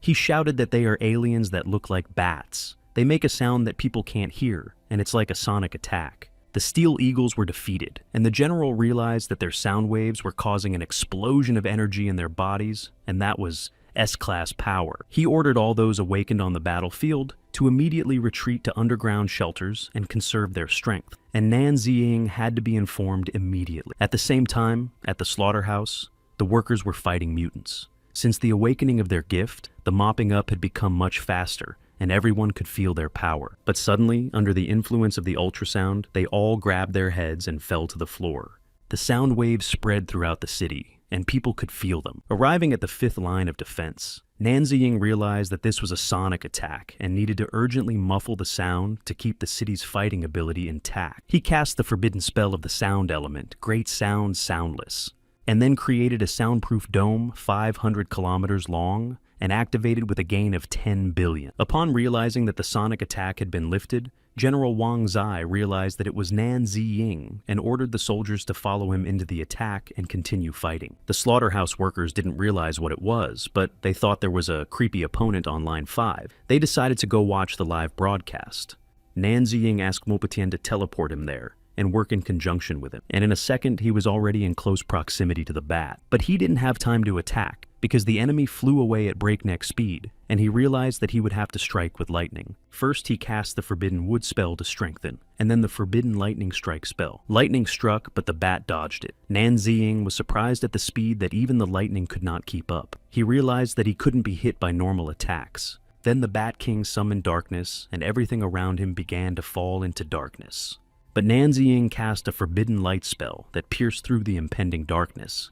And then the Bat King appeared behind him and used an ultrasonic attack. The sound waves emitted by the monster threw Nan Ziying off, and he tried to use the Forbidden Sound Muffling spell. But as he fell down, he realized that none of the forbidden casts were holding, and he needed to find a limit of reinforcement that would definitely work.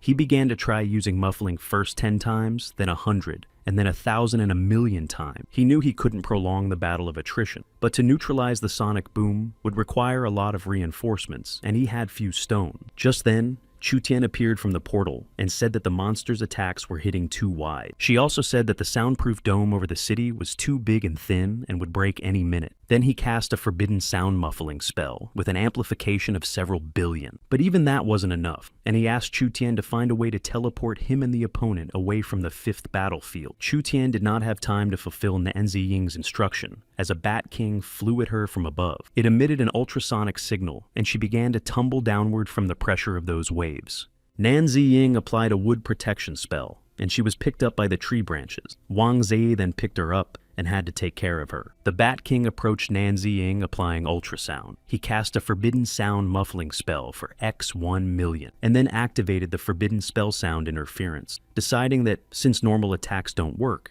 he should beat him with the same weapon. The ultrasonic waves he used were weak but still worked. He applied another forbidden sound wave spell with 100,000,000 times overlap. The sound waves he created caught up with the monster. It was writhing in pain, and it was obvious that his spells had worked. Nan Ziying realized that he had managed to damage the monster's eardrums. The monster called him a pathetic insect and said it was time for him to go to the other world, and released a powerful energy wave from its mouth. Nan Ziying tried to repel the attack by first applying the forbidden sound interference spell and then a sound wave with 100,000,000 times overlap. He activated a defense spell, but the powerful sound wave created by the monster still hit him, and he flew off to the side. The impact, he thought, was not enough for a direct hit with the sound waves, and the remaining rocks weren't enough, so we'll just have to find one and make a single strike. He reasoned that sound waves created by forbidden magic have a limited supply of attack energy, but consume a lot of source stone, so he decided to try to use forbidden magic just to convert ordinary sounds into attacks. So he used the forbidden spell sound transformation. Meanwhile, the Bat King was already nearby, again about to attack Nan Ziying. Once again using ultrasound, he said that his opponent was nothing more than a pathetic mosquito. Nan Ziying said that the strength of his vocal cords was very limited, but he asked what if 1,000,000 throats of city dwellers started shouting along with him. The people who came out onto the streets were willing to help Nan Ziying,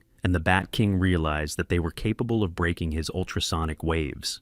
General Wang Zai was trying to figure out if they could hold out if Nan Ziying won as he landed beside them. He used the forbidden spell of the Dome of Silence and said the barrier would hold for a while, and the general had to order all the citizens to shout. Then General Wang Zai appeared on all the TV screens and said that he was asking all the citizens of the city to start shouting along with him. At the end of his speech, he started shouting live on air that Daja would win. The workers of the polygon supported him and started shouting the slogan that Daja would win. And soon all the people who came out on the streets responding to the general's request began to shout that Daja would win. Even the immortal souls involved in this battle began to shout this slogan. All of Nan Ziying's tamed mutant beasts supported the humans and began to roar loudly. Meanwhile, Nan Ziying himself activated the forbidden sound absorption spell. The Bat King approached with words that a directed attack would break their barrier. Nan Ziying applied the forbidden sound transformation spell, followed by a sound wave with an overlap of 1 billion, and a huge red dragon appeared.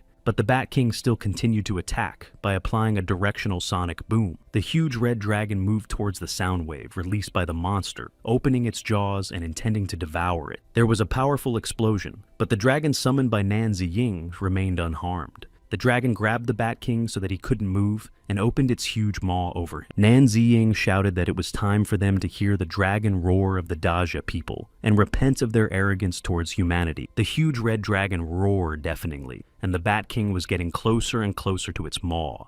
In a second, the entire space around them was covered in smoke, and the monster went to the other world. Nan Ziying said he had to go back to the gate to stop a possible invasion, and Wang Zai was to let him know if the aliens showed up. They leaned over Chu Tian, and Nan Ziying asked how she was feeling. She was weak and asked him for permission to teleport to the shelter. She started to open the portal, saying she thought she should be able to do it. She opened it, but immediately in Nan Ziying's arms, she lost her senses. He shouted her name. Realizing that she needed to be handed over to the healers, he rushed to the open portal. Meanwhile, near the Gate of the Void, there was a battle going on with the new aliens who had come through the gate. Chu Shanghe used his superpowers and said that he needed to clear the battlefield. Su Changhe had meanwhile defeated almost all the turtles and said that it was a pity they were monsters and not real animals, as they could have made a great soup. Using his superpowers, Lan Changkun said that he had suffered a lot in the past battle with those creatures, but he's not the same as before. Fighting the huge snakes, Qin Ying and Sui Ying used 1,000 poisonous thorns against them and magical plants to bind the monsters.